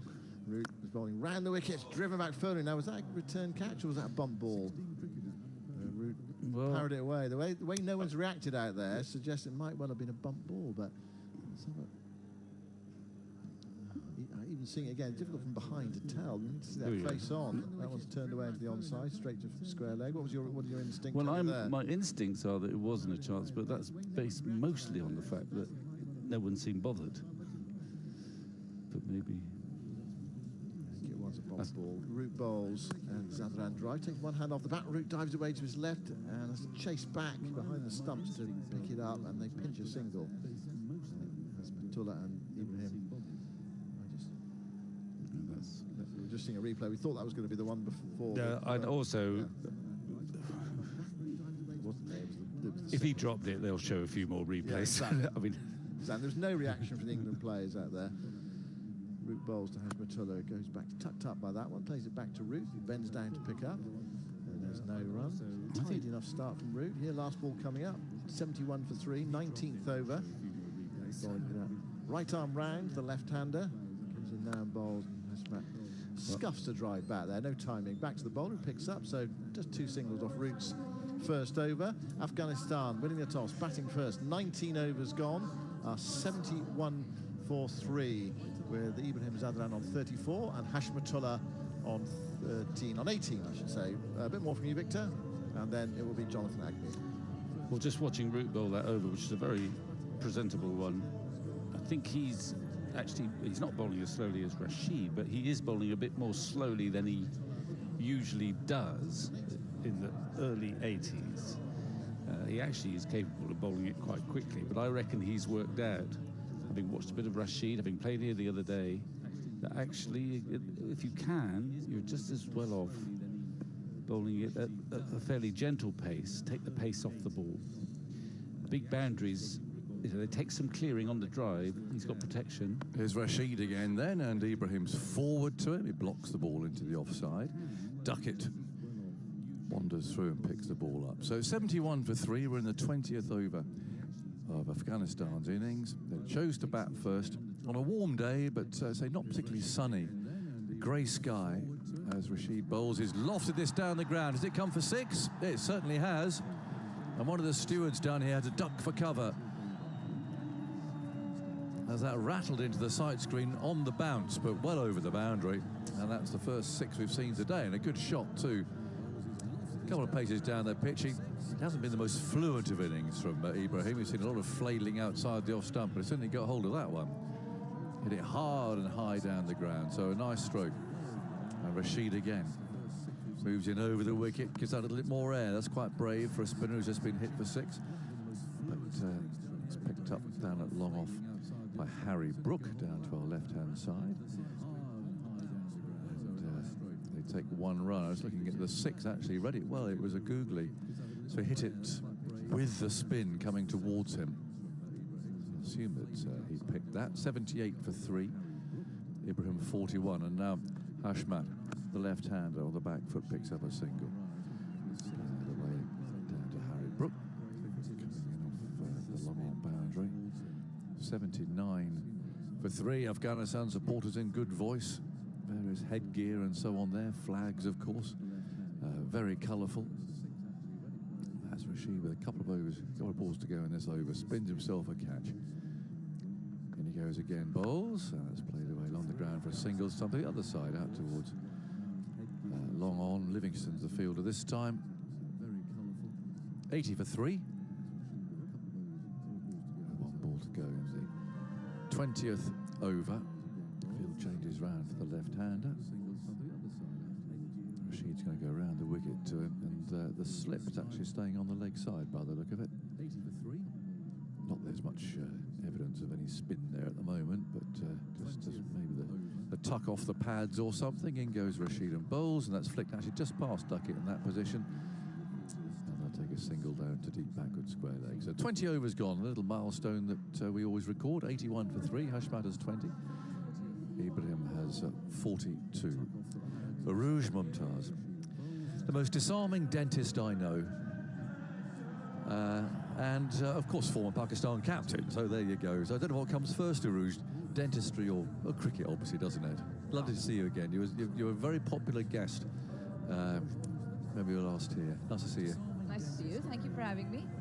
Pleasure. It's always fun to have a chat with you guys and a little bit more beyond the field of cricket then, isn't it? Well, it usually is. Yes, I was going to talk about Lahore too, actually. You're a Karachi girl, I'm aren't you? Karachi. Yeah, absolutely.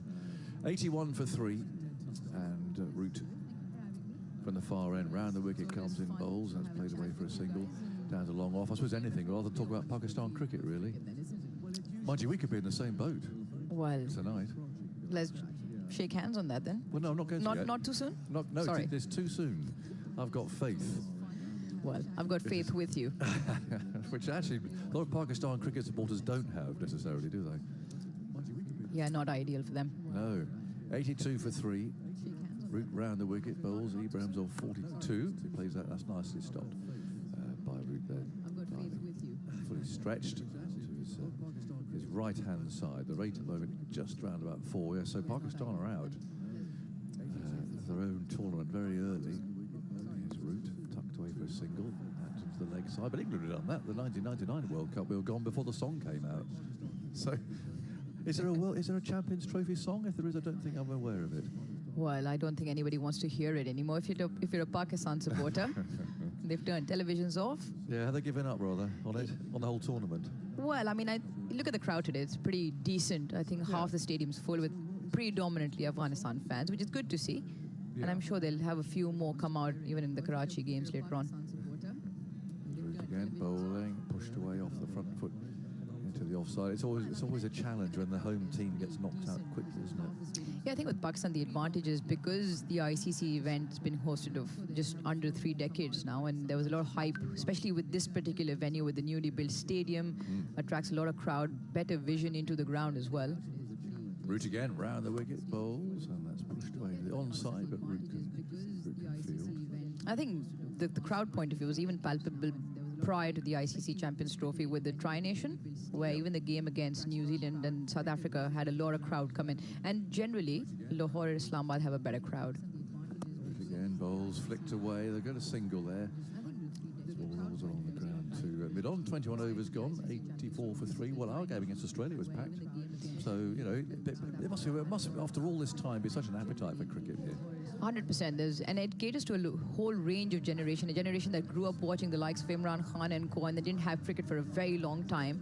And then the newer generation, which hasn't had any connect with cricket, because by and large, ever since 2009, cricket was away from Pakistan, and you've got a newer audience in, and everywhere in between. So it's become a much want to get to the ground for families by and large. That's really nice. Despite all the hassle of getting in, I mean, the security is so intense, isn't it? I mean, it must take your average punter a long time to get in. Yeah, I think that's where the Karachi crowd cops out a lot, because I think the most tight is there, and that's why you see lesser numbers. Also, I think it has to do with the way the ground is. This newly built stadium has a fantastic view, and the Karachi one probably next. Once that happens, a lot of more people will start flooding in. Yeah. Change of bowling. We've got Liam Livingston coming on. We haven't seen him yet. Bowl his mixture of offies and leggies, of course, usually to the off-spin, to the left-hander. He bowls off-spin, but he bowled a few wrist spinners the other night against Australia. Let's see, that's an off-spinner, though. His first ball to Hashmat, just played off the back foot. And Livingston fields and chews hard on some gum by the look of it, and quickly turns and comes in again. So England will rattle through some overs here with him and Root bowling at the same time. The next one's pushed away out to the offside for Butler to field and cover. Same sort of field. Backward square leg, deep square leg, long off and a deep point. So it's what you'd expect really for a bowler like Livingston, who quickly is in once more. Was a bit of a swipe from Hashmat coming down the pitch, opening his shoulders. Archer, can he stop the second? No, he can't. They're running up to that far end, and Hashmat makes his ground. That was a slog. Trying to give it get after the new bowler early. Bit careful. Afghanistan still can't afford to lose a wicket here. It was 3 early. So they're recovering to recover from that situation. 86 for 3. Livingston bringing Archer in a few yards out there, deep square leg. Livingston bowls. It's pushed away out to Livingston again, the bowler. He's on the other side of the field where he dropped that catch of the night. Archer, as if he doesn't want to go down there again. It's completely the other side of the ground, the opposite. So he's tossed up, driven away out to long off. Single taken, already 5 balls bowled in this over. Really rushing through. This is similar to what England will face, the 3 spinners in the Afghanistan side. If they can get a good score up, they'll look to really throttle England's scoring. These two put on 50 now after that slightly dicey start. So, a good effort. Ibrahim's hit that 6 down the ground, and the batsmen have just recognised, actually, they've realised they've reached 50, so a quick pause while they came and gave each other a tap on the gloves. Now they're back at their respective ends, and Livingston, a swing of the arm, jogs in off a couple of paces, bowls a wrist spinner, and poor ball. We talked about the difficulty with him the other day about switching between off spin and leg spin. It's not easy, it's a completely different action, and that was a low full toss outside the leg stump, and Ibrahim said thanks very much. Yeah, I think it's a problem that Joss Butler will have in finding those overs between Root and Livingston, and every now and then, especially the leggy in between the 2 skill sets, far more difficult. Yeah, that's a poor ball, and it's not easy because it is a different. The whole body is a different thing altogether. But that's what he does, and it's brought him some success. Through bowling off spin and wrist spin, but it's much easier said than done. 91 for 3. Root, of course, has bowled his off spin that far end. First ball played off the back foot out to cover. There's no run. 91 for 3. 23rd over. Root again spins himself a catch. Moves in, bowls. Played back to him as a fumble. Oh, he'll be cross about that. Bad enough when someone in the field concedes a run, but you do it off your own bowling. Can't be raising any fingers for that to anybody. Well, you can't. I mean, his shoulders slumped. It was a pretty straightforward piece of fielding, really. But he just didn't get it. So a single to Afghanistan, 92 for 3 in the 23rd over. Tucker's repaired the stumps at this end, which got broken there. Of course of all of that. And Root round the wicket. Of course, the right-handed Ibrahim is on 47 now, and that's a nice little faint deflection. Archer's going to have to chase this. They'll get 2. He picks the ball up directly below us. Fine leg, throws the ball, which bounces just in front of Jamie Smith. And Ibrahim moves to 49 from 61 balls. And really important from Afghanistan's perspective that he keeps going. Yeah, he's taken up quite a few deliveries getting to this stage. Keep somebody in, so he really needs to keep his eye on getting up to 3 figures if he can. Giving away this situation that he's found himself in. 94 for 3. He's on 49. Root comes in, tosses that up, and he can't get the gap there between bowler and mid-wicket. He's looking just to play that away down the ground for a single to bring up his half-century, but to wait a ball at least. Adjusts his gloves. Umpire Wilson's back in position. Root again for the 2 balls left in this over. Comes in, bowls, and again he can't get it away. He knows exactly where he's trying to play it. This time Root was able to field. 94 for 3. Again, Root immediately in position to come in and bowl. Here he comes. Is this it? And he hammers it back at Root, who fields, and there's 3 opportunities there. And he couldn't get it away. 94 for 3, 23 overs gone. Swimming out about, I only went to the Wagga border a couple of days ago. That's quite an experience, isn't it? Oh, it's lovely. The atmosphere there is just unbelievable, especially when you look across to the Indian side. Yes. They're far bigger in terms of the stands and sound, but it's a nice face-off because they go louder and then the Pakistan side goes louder, and just it's quite mesmerizing. Is it humorous as well? It felt from it as an outsider that there was a touch of humour about this whole thing. And so it is, even even on such a tight border as that, there is humour there. In fact, it's quite odd because that should be the place where it should be the most serious Yes. business, but it's not. They bring an element of humour in that. There's Livingston starting a new over. They take a single. It feels like it because even the kind of the steps are kind of slightly comedy. It's more of a show. It's more of a show, and it's like, which one of you can do it better, right? I can raise my leg that much higher, and they almost go 180 degrees I don't know how parallel. they do it. It's brilliant. It's like watching dressage with the horses. They really lift up and stretch. Lots of gurning going on. 95 for 3. Full toss again, driven down the ground for a single. And that's going to be his 50 he got there. Bit of a gift again from Livingston. But nicely played. He took some time to get going. But 50 from 65 balls gives him a strike rate of above 75. So I say it's just really important that he carries on. Yeah, he's one of the most consistent with the bat for Afghanistan. 5 ODI hundreds as well. And just the way they worded 37 for 3, they'll want that at least he can hold one end down and keep going, convert a big one. Livingston round the wicket, bowls an off spinner, tucked away. Oh, they're going to steal a single there. Oh, that's Brook there, perhaps slightly a yard or two deeper than perhaps Livingston would have wanted, but it was very good running. Very good running by Hashmat, who saw the opportunity and stole a single, really, to mid-on. 97 for 3 is very good running. Livingston looking to get through these overs as quickly as he can, looking to rush the batsman. Ibrahim over his bat. Livingston bowls to him as a single down to long on. And going back to Wago, all into a handshake at the end of all that gurning and everything else. A handshake, and see you tomorrow, lads, and off they go. Yeah, they're friends. They share cups of teas after that, and Do even they? in the morning they do. It's, I mean, you cannot afford not to know the person across No, from a of line course. when you spend pretty much months there together. Yeah. There's the next one tucked away to mid-wicket. It's just you just wish the whole wider picture was as straightforward as that. Yeah, we had a Pakistan player, Kanata Jalil. Her brother used to be part of that contingent there, and he used to tell us, like, you know, we do put up a show. Yeah. There's Livingston, short of a length. And chopped away down to third man to end the over, 98 for 3. And the end of that show is like the morning before the flags go up and the evening before the flags come down. We're essentially sitting together, and we Yes. know whose family's where and who's got how many kids, and it's quite wonderful, actually. Yeah, It's well, it is. basic human element in there. Absolutely. It's just the bigger picture, isn't it? But there's some big lads. There's Pakistan. Oh, massive. Well, the one I have a picture with one. I mean, his moustache was bigger than me. A full bristler, you know. Yeah, very impressive. He stood very proud, very upright. You know, they're big men.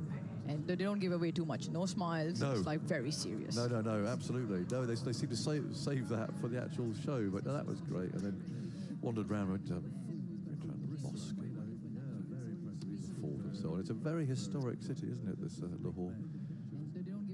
His route bowls, driven away on the ground down to long on. And people are saying, he said, well, yeah, we just wandered around.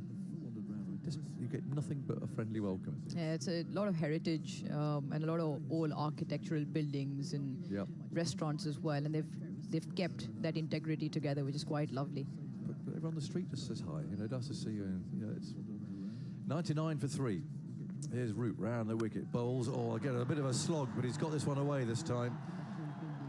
Over mid-on and down to the long-on boundary for 4. Again, took a bit of a chance. I don't think he was quite at the pitch of that, but he opened his shoulders, swung the bat hard, and the 100 comes up. For the loss of those 3 wickets, he had to drag a bit. You see the bat face close, but hey, it's gone for 4. With mid-on up in the ring, he tried that a couple of times before as well, and the shot's definitely on, but the boundary's just drying up slightly.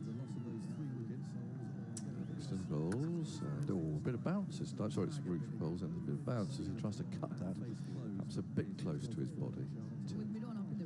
Played by Smith, 103 for 3. Root again spins himself a catch. They're up there in the terraces cheering about something as Root bowls.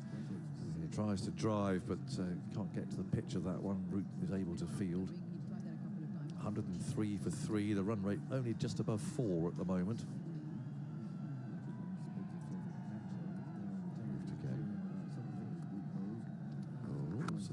Forced off the back foot, and a good piece of fielding there at cover by Butler. Denies them a run. 103 for 3. Desperately trying to get the ball down to long off. A very inviting gap there, but he's got to thread it between Root the bowler, and Butler very straight cover. This time aiming for the onside, picked up by Root, tidy over that conceded boundary. 103 for 3 halfway through Afghanistan's innings. They've chosen to bat. And just generally, Aruj, I mean, as a local, what do you make of the tournament? Is it?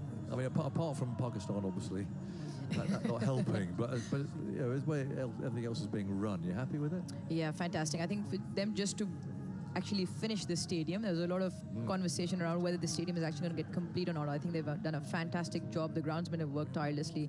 And just for the test cricketing nation who's so crazy about their cricket, just to have so many stars come in, guess so many kids come in to watch. And you can see the support. I think by and large, all 3 venues have fielded some fantastic crowds with support to all sides, which is lovely to see.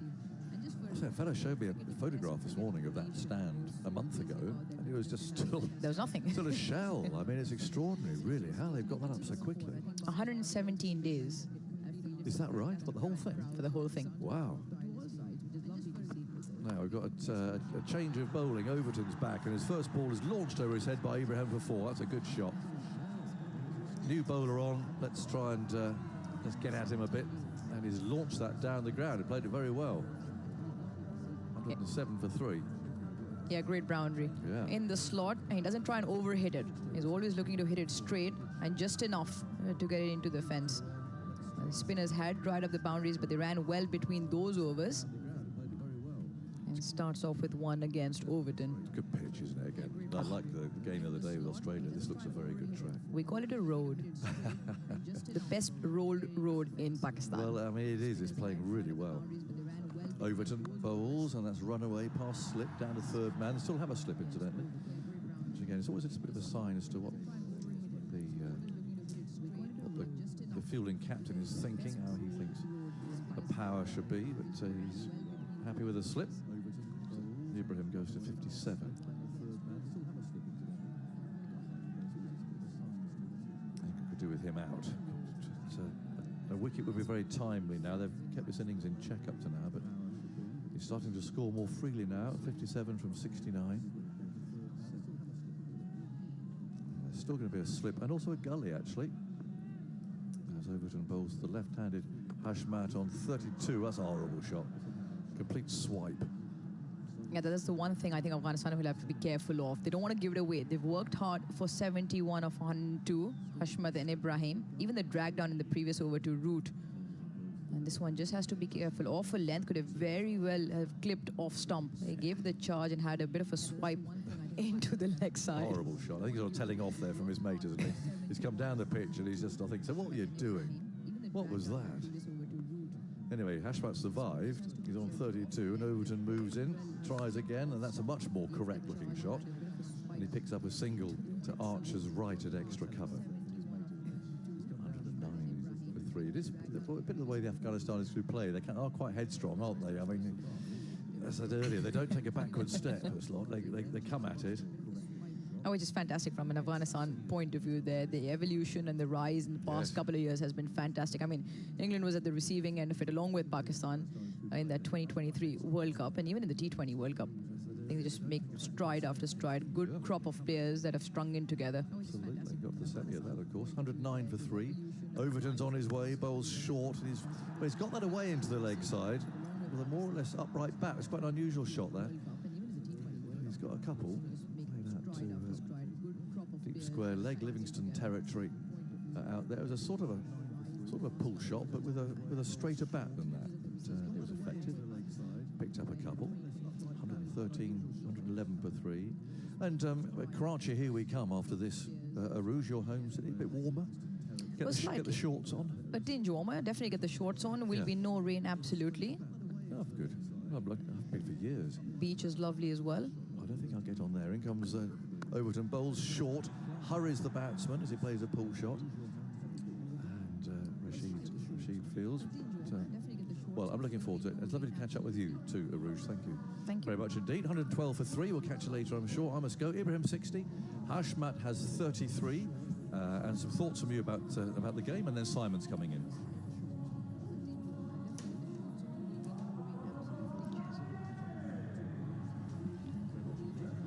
112 for 326 overs, and they've strung together a good partnership. 75 off for 103. Pace, which did the damage earlier on in Overton's over there. He's gone for a few. So the two Afghanistan batters will look to make use of this partnership. They've got firepower to follow in terms of Nabi, Rashid. Gulbadin Naib, I think, is in exceptional form, coming off an IL T20, was promoted up the order, in fact, for his side. So he can bat. Here is Root bowling to Ibrahim, who comes down the pitch and swats him into the leg side towards deep mid-wicket for a single. Yeah, these two beginning to build a partnership. It's not threatening yet for England because it's in control, but see it building and then developing into a decent score, and then the pressure of the chase later. England failed in Delhi in the last World Cup. Root bowls round the wicket. Hashmatullah, who's forward, dabs into the offside. They're off a quick single. That's well judged. He's dropping it short of extra cover. Butler, the skipper, coming in. One more. 114 for 3, Afghanistan. They were 37 for 3. 27th over. Ibrahim Zadran. They're on 61. Root's bowling round the wicket to him. 5-4 leg side field. And he plays a dab sweep, delicate stroke, nice looking shot. Down towards Archer, who picks it up and then hills it in. They were definitely thinking of two there. In fact, Hashmatullah was off for the second. He got a loud shout of no. That was good from Archer. Got there quickly, got the throw away. Nice cricket all round, actually. Good shot. 115 for 3. 27th over. Left-hander on strike. Root hustle through the over here. Goes in, the bowls to Hashmatullah. Chops that away, straight to back. Points a slight fumble, and that allows the single. It's Rashid there in that backward point area. Probably England's least effective fielder. Well, he put him somewhere. And most would have prevented a run there. 116 for 3. Field changes over to the right-hander. 4 singles in the over so far. Root's in his 5th over. Trying to do a job for his captain. It's a question whether that Mark Wood's going to be able to bowl all 10 overs today. Went off with his knee injury. He's back on the field. He's still got 6 to bowl. Root bowls. Zadran, Ibrahim Zadran drives up to long on, along the ground. One more. Livingston hurls it in. 117 for 3. Another single. Last ball, the over coming up from Joe Root. Again, the left-hand, right-hand combination. Field changes over. Just about in place now. The deep mid-wicket back-pedalling. There's a big boundary out there. And here is Root round the wicket, pushing that one through, and there's a dot ball to end the over. Root's across to pick up of his own bowling. So 5 overs for 18 from Root. 117 for 3, Afghanistan. We've had 27 overs. Arush Mumtaz, Pakistan player and commentator alongside me. What's your role in the competition? What are you doing today and during the competition? Oh, I'm doing bits for Star Sports across from India, so sort of link in on their studio shows pre and post the game, get a hold of players who are willing to talk to me, ask them how generally the trophy's been for them and the games, and then covering Pakistan games for Cricket Info. So that's a tough one. Trying to be very nice and polite to what Pakistan's gone on with in this tournament. I mean, in fact, the last 6 months and a year, in fact, it's just snowballed. Yeah, it's not been easy for them. Here's Overton bowling, and a swipe over mid-off, over Archer's head, and that's close to being a 6. Out towards long off. It might have gone over the rope. It has.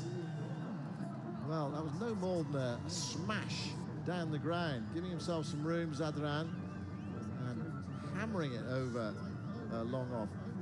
Step leg side, sort of shot you often see later on in the innings, but Afghanistan feel they need to step this up a bit here. 123 for 3, start the 28th over. It just feels like they're targeting Overton a bit. They play 1 or 2 shots against him. He goes in now and bowls to Ibrahim, who clips that away towards deep mid-wicket. More runs from here, might well be 4 more. It is. Livingston can't get round. Back-to-back boundaries from Ibrahim Zadran. Takes him to 73, the man who played that glorious innings against Australia in the last World Cup. That ultimately wasn't quite enough because of Glenn Maxwell. 127 for 3. That Pakistan game, is it Bangladesh play? That's in danger of being washed out, is it? Well, it might be the only point either team gets. Yeah, it's tough on Pakistan. They're hosting the tournament and basically out after 1 game here in Karachi one game in Pakistan. Overton bowls. Zadran covers up that time. Straight, quick ball from Overton on off stump. Pushed away towards cover. I think it's not so much the result point of it. I think it's a lot to do with the disappointment by and large is by the way Pakistan has gone out of the tournament, by the way they approached the two games. Obviously, chasing the three. Passive? Very passive, very timid. Also have lots to do with the 15 that was put together at the eve of the tournament. A lot of players that stayed with the squad for the past 6 months and a year disappeared off the radar. And then suddenly 3 new faces come in that haven't played ODI cricket in over 18 months. So I think we were always 1 foot behind. Overton bowls full, is driven back, feels off his own bowling, smart piece of fielding. He's got very good hands, Jamie Overton. He's an excellent slip catcher, for example. He got down quickly there. He was threatening the run out. Suggesting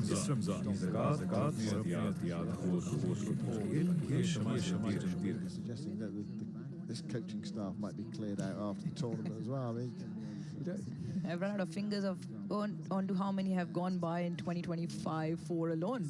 And that's also has an effect, right? Like you put people in place and then one tournament doesn't go well and then you're off with them or they leave and it's not just consistent enough. Overton bowls, short ball pulled away towards deep back with square leg. He made good contact there, Zadran. Good diving save by Livingston. Keeps it down to 2. That big boundary out there on the leg side, the biggest boundary today. For the right-hander to the leg side from the commentary box end of the ground opposite the players' dressing rooms here in Lahore. 129 for 3. How does that happen? I mean, who's making the decisions where everyone just, you get a bit, out you go, lost, you come in. I mean, who's making those decisions? I think it's an amalgamation. Obviously, when you get employed, you get signed off on a few responsibilities, what you will have power over in terms of selections. And when you don't really follow through with those promises. Here's Overton bowling on a short ball. That's pulled away. That's good contact again from Ibrahim Zadran. That's 4 this time. Well, Overton going around the park in that over. 6-4, ... And Afghanistan building a good partnership here. It's nearly 100 between these two. 133 for 3 after 28 overs. Ibrahim Zadran, 79 from 80 balls. He's catching up. He's nearly a runner ball now. And Hashmatullah, the captain, he's 35 from 60 balls. We're in that sort of crossroads point of the game here. You just wonder which way it's going to go. England losing a bit of control out there. Yeah, in terms of obviously when you get promised or obviously given certain responsibilities, you're all professionals. So Jason Gillespie was left, and quote unquote, he said, "I'm a mere match day analyst or a strategist," and that's not a place to be. Firstly, it's not respectful, and then you can't run cricket like that. It's professional organizations and boards, so you're never going to yield results. Gary Kirsten left after the T20 tournament. Aqib Javed's come in, and he obviously said that get the wickets to turn in Test cricket, and that'll be the template for Pakistan. That didn't last long because West Indies came and turned Pakistan over on that same plan that we thought that would work. So it's not really solving the issue, and I think a lot has to do with true and honest self-introspection with where the team's at. Root bowling, Hashmatullah stands up, punches it up towards long on. The thing is about those turning wickets thing is it becomes a bit of a lottery, so inevitably a team's going to come and do that in one Test match, isn't it? And you only have a 2-match series, as that was against West Indies. And that's, you're all liable for that to happen as Hashmatullah goes inside out over extra cover. That's a fine stroke. That's gone for 4 as well.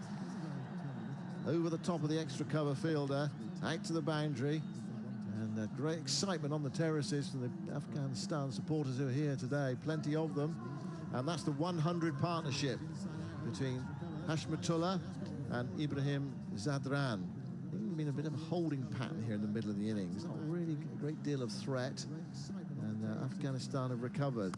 Root bowls. Back goes Hashmatullah. Cuts that away, or dabs it away from the gap. Through cover for 1 more. 138 for 3 in the 29th. I think the one thing England is missing is the wicket-taking ability in the middle. Barring Adil Rashid, who I thought they played really well, didn't take a lot of chances to it. Between Livingston, Root, and even Jamie Overton, I think Afghanistan are fairly confident. And not only are they scoring runs against them with such ease, but I just don't feel England had that depth and penetration to pick up the wickets to break the game open in that middle. No, it all looks mediocre, really. Root bowls clipped away by Ibrahim towards deep square leg. Archer hurls the ball into the turf on its way back to Jamie Smith, trying to soften the ball. 139 for 3. Archer gave England that early boost with 3 wickets. Wood has only been able to bowl 4. I don't know when is he going to be able to bowl next. His 5th overs, Root draws Hashmatullah forward there, plays it back up the offside of the pitch. Root bends down to pick up. But Afghanistan just beginning to build a base here. Getting to that stage where England is desperate for a wicket. Now the two batters are meeting in the middle of the pitch there. I don't know whether Joel Wilson called over or thought it was over or something. There's still one ball to come. Looks like that was the case. Yeah. Everyone sent back then. One more. Yeah, one more. I mean, there is a big screen up there to help you a bit. Here's Root bowling, and it's driven back by Hashmatullah. Root bends down, picks up, shapes the throw, the striker's end, taken by Jamie Smith. 139 for 3 after 29 overs. Thanks for now, Arouge Mumtaz. 139 for 3. Hashmatullah is on 40. Hashmatullah Shahidi, the captain of Afghanistan. The left hand and the right hander, Ibrahim Zadran. Well, he's done it before. We've seen him in one-day internationals and in big competitions as well. He's 80 not out. He's threatening another century. You've got plenty of time left as well. It's the benefit of opening. If you are successful as an opener, you've got plenty of time left. But how many do they need? How many will they feel confident of getting to embarrass England later on, cause them some problems? 21 overs left. Rashid is back into the attack, so he's bowled 5 overs for 29, so Overton's off. 6 overs for 37. He bowled his first 3 overs for 8, but they've tucked into him of late.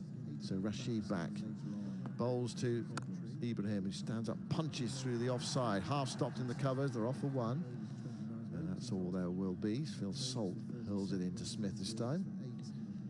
140 for 3. The stand worth 103.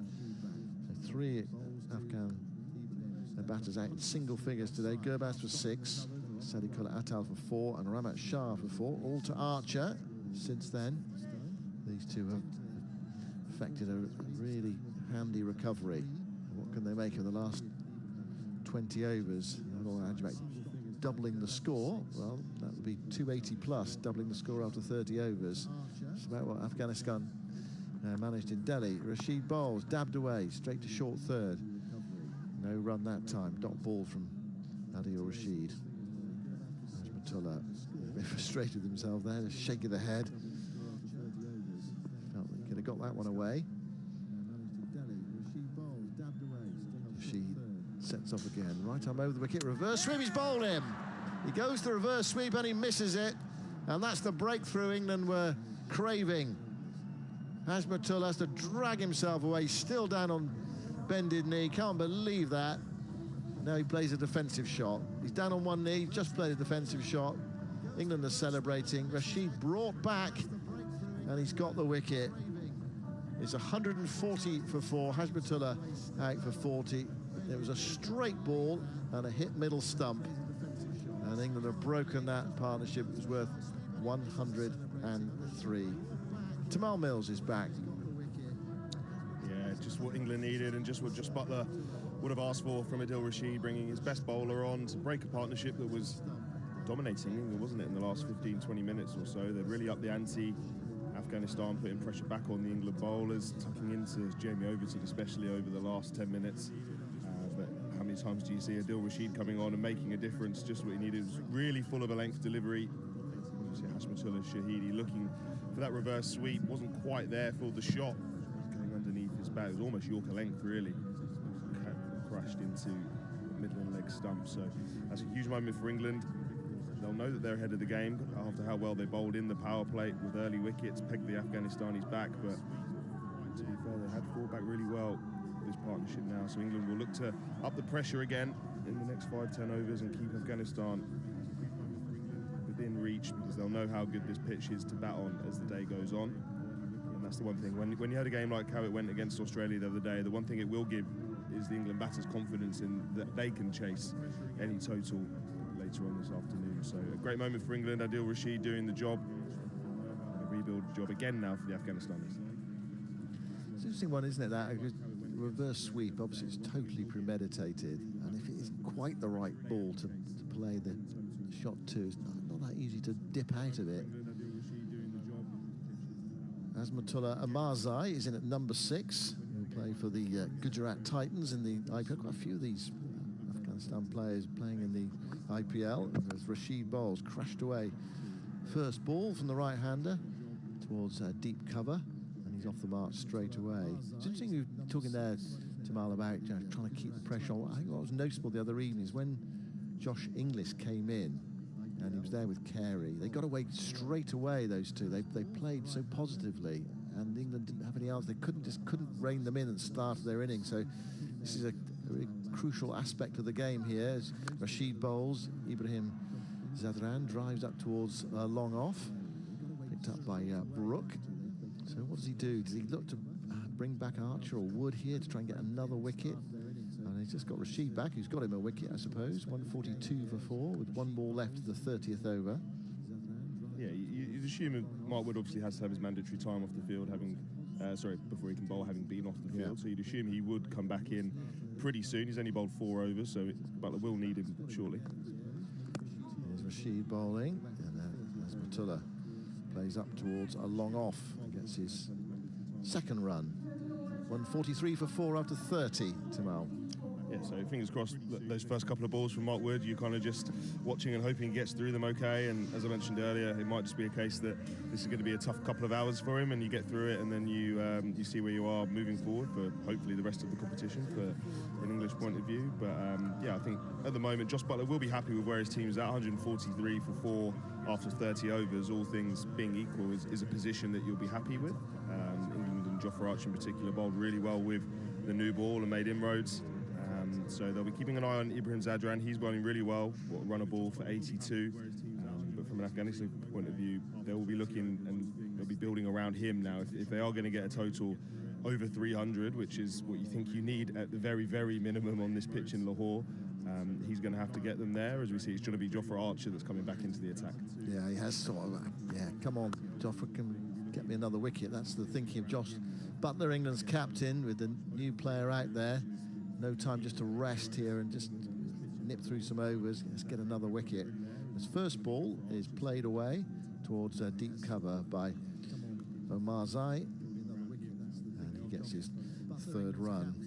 Azmatullah Omarzai, who made 97 not out the last time I saw him live in the World Cup match against South Africa in Ahmedabad.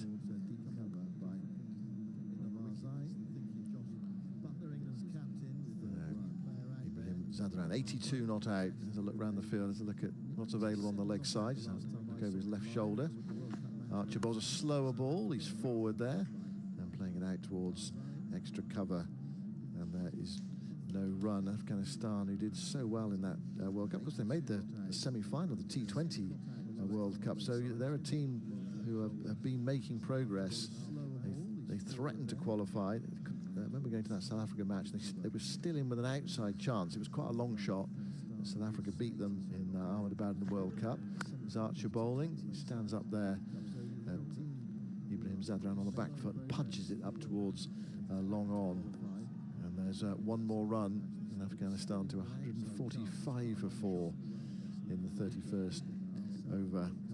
So I think listening to you there, Tamal, you're confident 300. You've got to get 300. Oh, it's bare minimum, isn't it? You think at Lahore, they put a graphic on screen, the 5 venues with the highest run rate in ODIs for the last 5 years.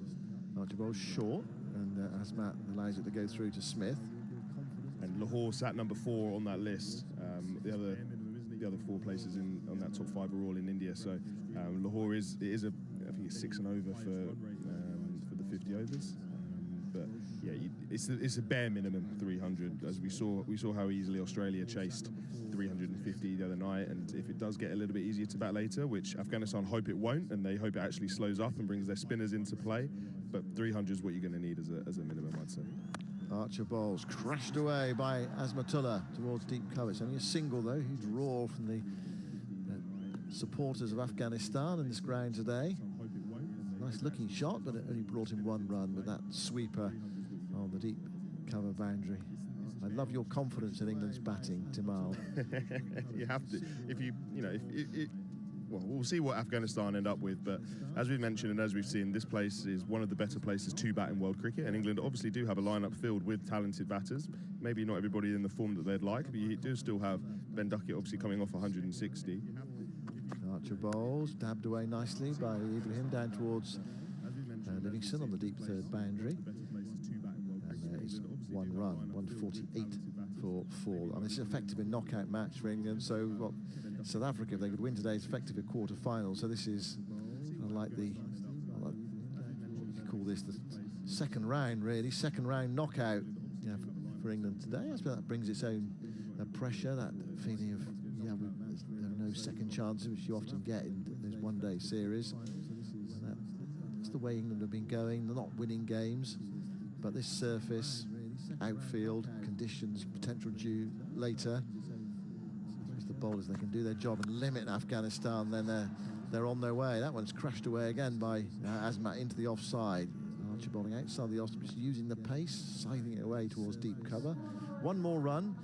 Afghanistan after 31 overs, 149 for 4. Azmat has 5. Ibrahim Zadran has 84. More from you, Tamal, and then you'll be joined by Jonathan Agnew.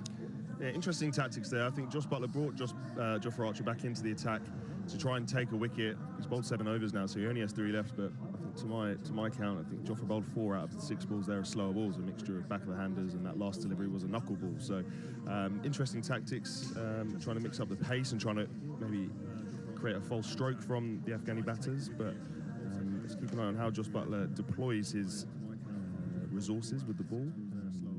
And just go back to the pitch, we haven't seen any spin really, have we? And that's going to play a big part in the rest of the day. Yeah, very interesting to see how it progresses from here. Hello, Tamal. Hello, everybody. And here's Rashid bowling the first ball of the 32nd over, which is prodded away by Azmat into the offside, and there's no run. Still a slip, as I said earlier. That's sort of a barometer, really, about how the fielding captain feels about things. And, well, he's got Duckett there, so he's pretty happy. And Rashid again bowls, beats that cover fielder this time. Runs away out to long off, coming in, and 150 comes up. They have lost 4 wickets, so resources starting to dwindle to build on that 150.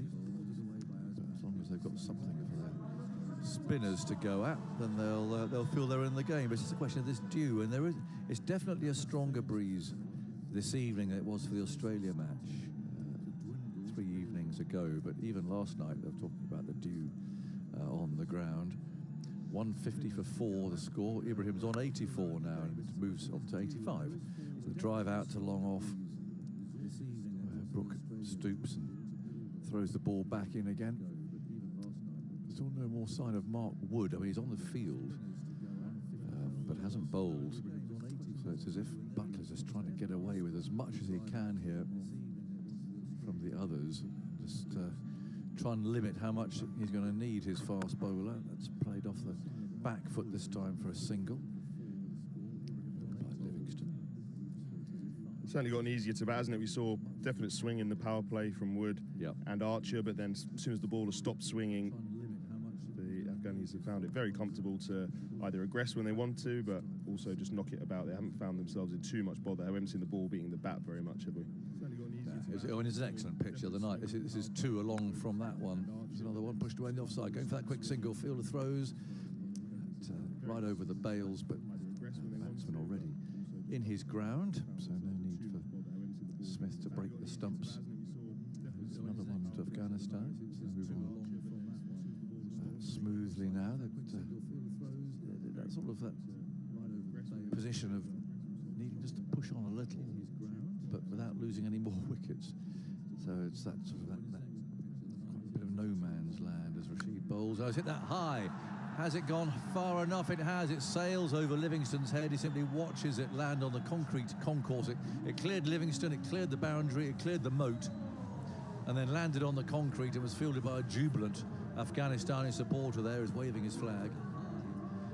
And another 6. That's the 4th in this innings. 159 for 4, and Ibrahim goes to 86 with that shot. It just shows you can have a sluggish start as a batsman, but if you get in and you just take your time, you get yourself set, you soon catch up. And he's now 86 from 88 balls. Yeah, absolutely. And He's obviously been out there since the beginning, so he's seen everything. He's at home with the conditions, the pace of play, the pace of the pitch, and Adil Rashid tossing that last ball up.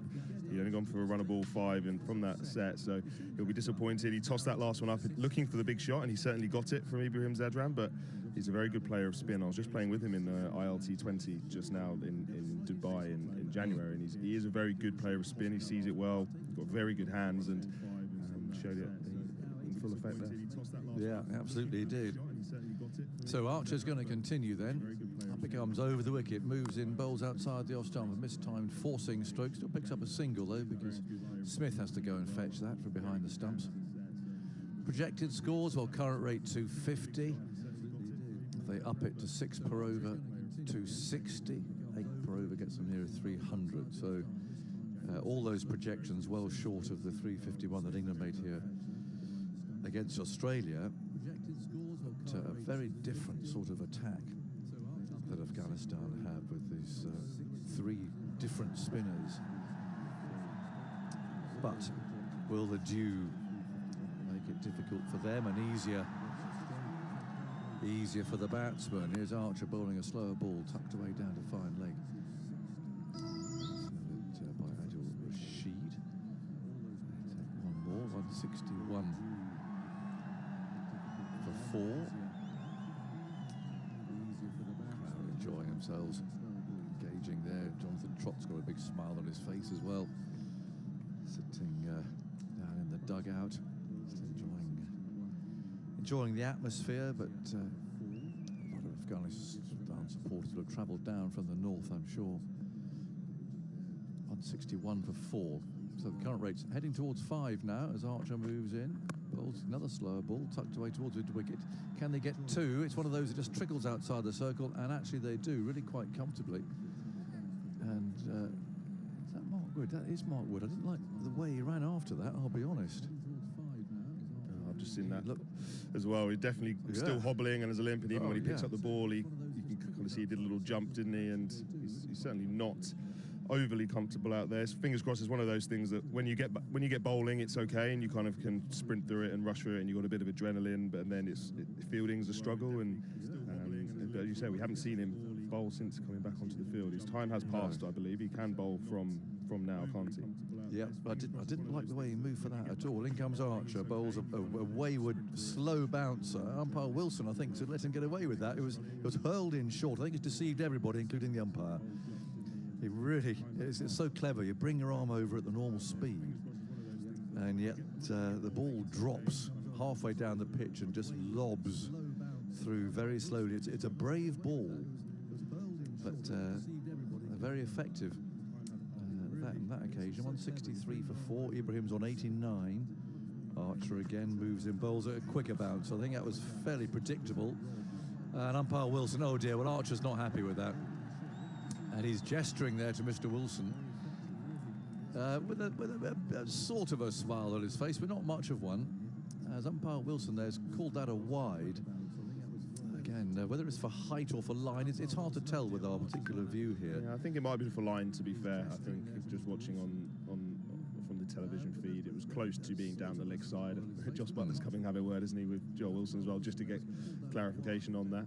It's funny how in a game that is 50 overs long, you kind of, as bowlers and captains, we get really upset about one wide going against us and 1 run being added to the total. I suppose the bowlers are so desperate, aren't you, to just get a dot ball in there these days in white ball cricket. 164 for 4. Archer again bowls short of a length, and it's very easily steered away for 1 run to third man. And Ibrahim moves on to 90. Umpire Wilson's had a good day so far. He got a very good LBW earlier on. He's been quite severe on the short pitch bowling, the wides. I think we're agreed up here that the umpire's got something wrong in the Australia game. I don't know if you saw it, Tamal, but there was a no ball that was given for being above waist high, which was clubbed away out into the leg side, and Australia took a single. And then it was ruled after a replay as being 2 centimetres, believe it or not, too high. Let's watch Archer bowling, and that's pushed away into the offside. There's no run. and so awarded a no ball, as it were, or penalised. Having a drinks break here, by the way, 165 for 4. And they awarded a free hit, but made the batsman go back. And it was all a bit of a shambles. The Australians were saying, what's going on? Because if it had been hit for 6, you wouldn't cancel the 6, would you? I'd say go back. So I think they got that one wrong on that occasion. But anyway, it's just one of those things that happen, isn't it? Umpire Wilson's heading off. I think with a touch of urgency. I hope he's okay. They're going to have a drink anyway. 33 overs gone, so 17 to go. Nabi, Gulbadin, Rashid Khan to come in after this. So what do you reckon? I mean, England were pretty happy with this, weren't they?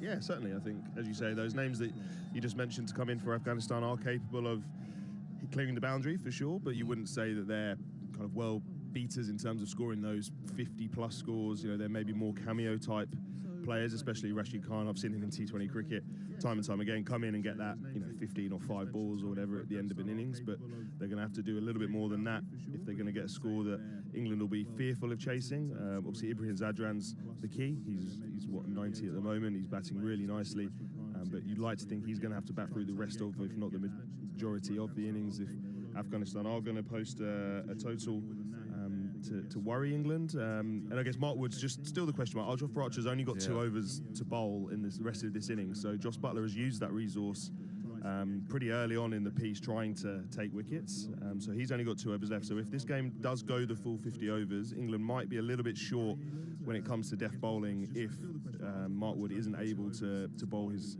full quota. Jamie Overton's going to have to bowl at the death, which he isn't accomplished at. Overly, he's more of a middle overs enforcer, so he'll have to, his death bowling will get tested, and England will have to bowl some spin at the end, which we have seen Adil Rashid do, but again, you'd rather bowl the seam-up bowlers towards the back end. So if Afghanistan can keep some wickets in hand and keep ticking over and picking up the odd boundary, they could be in a position where they could look to really target England towards the back 5 overs or so. Yeah, off the top of my head, there's kind of 18 overs short, isn't there? I mean, Root's got 4 left, Livingston's got 8 left, because Wood has still got 6 overs left, which is quite a big fill when you're juggling anyway. Rashid's got 3, Overton's got 4 left, Archer only 2, so obviously keep him, as you say, until the end. But there's an opportunity for Afghanistan, certainly, to cash in if Wood is unable to bowl. And having said all of that, look who's got his bowling marker in his left hand. It is Mark Wood. So actually what will happen here, Timal, is that maybe our questions will be answered, because he's going to come on and bowl. He did not look happy at all with that piece of fielding a few moments ago. So let's see how he goes. Joss Buttler's setting the field. It's a horrible feeling when you know you're not quite right. Yeah, it's one of those things you hope that you can push through, and sometimes there's little injuries and niggles that are worse when you're kind of just jogging about, if that makes sense. But whereas when you're sprinting in and bowling, the pain goes away as such, and then you kind of hobble back to your mark again, and you can kind of grin and bear it for hopefully 6 overs in Mark Wood's case. So fingers crossed he is able to get through it, and then he can get off the field and get some treatment and figure out the rest of the way from there. But he's got a big job to do, as you mentioned.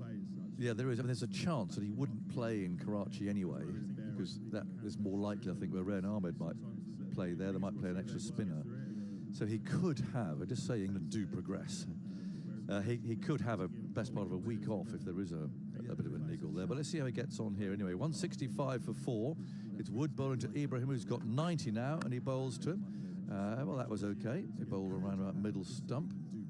Wood trots through in the follow through. He's not grimacing. He's not holding anything. And he looks okay at the moment anyway. So really important from England's perspective that he can at least bowl most of these 6 overs that he has left. Yeah, that was 83 miles an hour though, so that was a big drop off in pace from where we're used to seeing him and where he was at the beginning of the spell. The run up did look a little bit slow and a bit laboured for me, but it was his first ball. It's going to take a little bit of dust to shake off. And confidence too, isn't it? Can I do it? On his way again, past umpire Tucker, and he bowls on middle stump. That's played out towards the mid-wicket area this time by Ibrahim on 90. Well, that was 88. again, you're right. It's not the flat out sprint that you see from Mark Wood. He's not a bouncy Mark Wood as he walks back to his mark. You know, he's normally got a bit of a smile on his face. He's got things to say. I think he's going through the pain barrier here a bit, and just to get some overs in. But normally he turns on the run and he comes sprinting in. But he's on his way now over the wicket. Big leap, but he bowls a low full toss, which again the batsman could do nothing with, but played out to mid off. 165 for 4. To Craig de Wyman, the physio of many years standing us. He's watching on anxiously. He's sure that Wood can get through this. Big responsibility of the physio. Say, go on, you can get out there, you can get on, you can do it. It's not going to cause you any damage. Yeah, of course. And Craig and Woody will know each other really well from over the years. Craig's been the physio for a long time. They've spent a lot of time together working on various injuries and rehabbing, and the physio is the one person you end up actually spending a lot of time with one-on-one, you know, lonely days maybe when you're rehabbing. Craig travels around seeing all the boys when they're injured, when they're back in the UK, checking in with county physios, liaising between the two sides. Now they put fine leg back and brought mid-on up, so maybe he could go short of a length here. Oh, he sliced it and just wide of the fielder at back, good point. Duckett there just looked longingly at the ball as it went almost, just tantalisingly, out of his diving range there. It wasn't far away, because where Salters picked that up is well behind square, as Duckett is, but it went quite quickly, and perhaps not necessarily where he was expecting it to go. But Mark Wood, again, it's in the replay there, looking eagerly in Duckett's direction. I could cry of catch it, but perhaps he didn't see it very clearly. 167 for 4. Kite hawks circling over the ground, as always in this part of the world. 167 for 4, as Wood bowls short of a length again, this time Duckett Canfield in that deep gully position. And there's no run, so a tidy over so far. There's 2 runs coming from it. 11 deliveries since the last boundary was struck. Can Wood bowl a tidy over here? He's walking pretty slowly back to his mark. This is not the bouncy, effervescent, smiley Mark Wood. This is Mark Wood who's gritting his teeth rather, and is trying to get through, well, as many overs as he can do.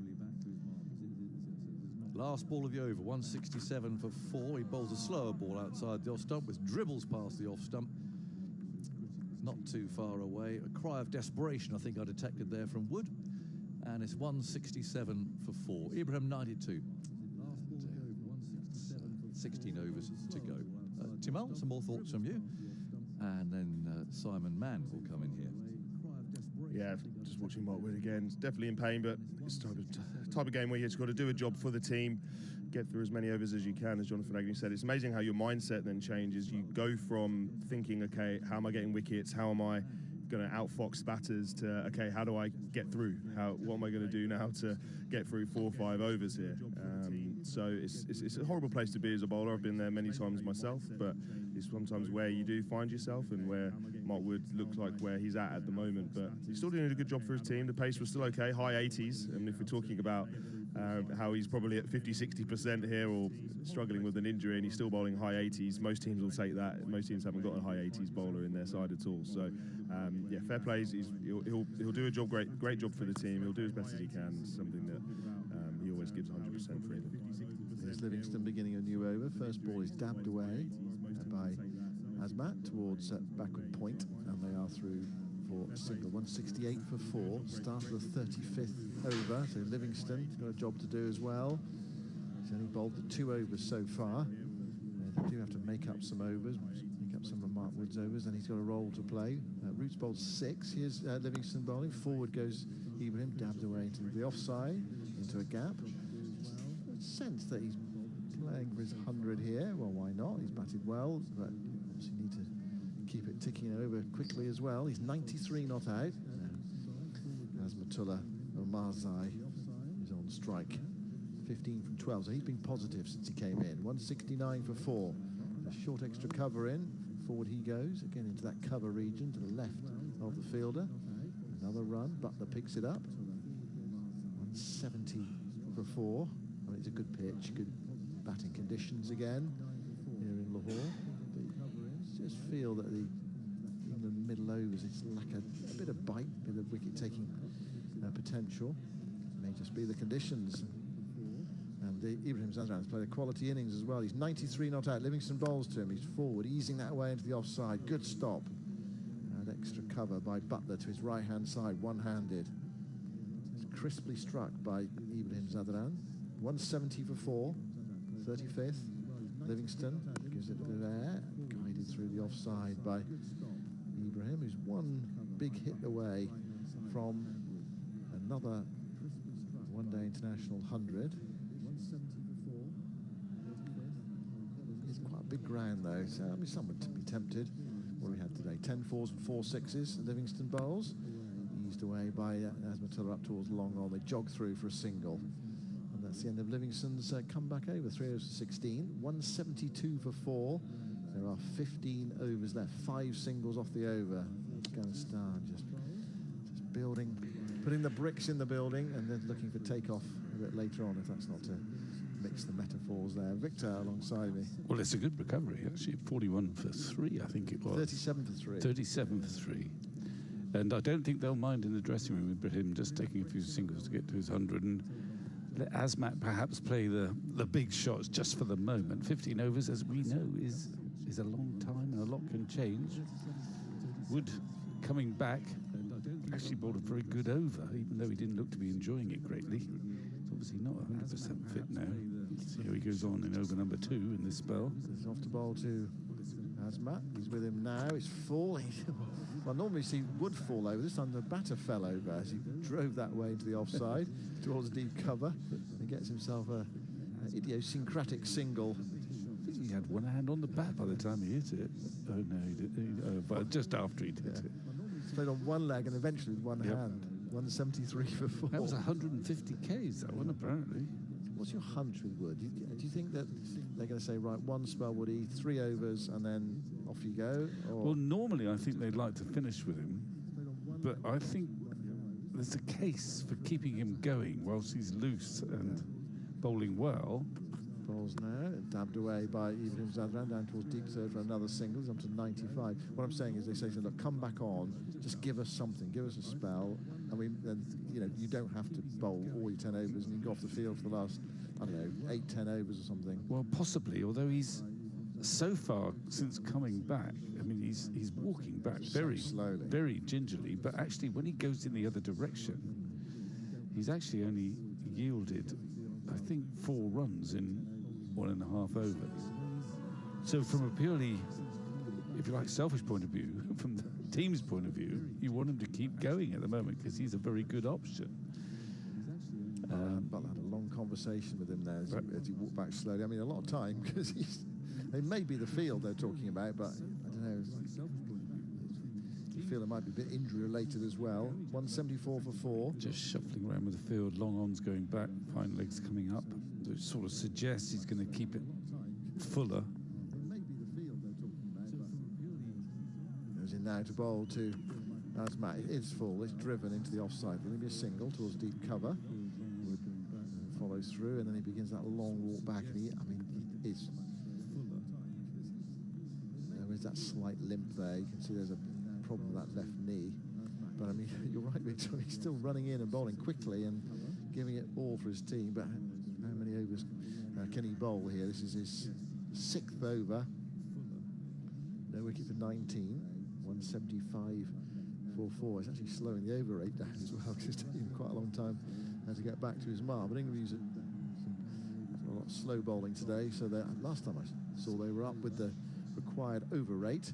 Wood bowls to Ibrahim. It's full. It's driven down the ground. There's a chase round for the long on fielder. They're going to come back for 2 here. If he gets there, yes, sliding on his knees. Livingston in front of us. Sends in the return. And Ibrahim Zadran moves to 97. It's been another classy innings from him.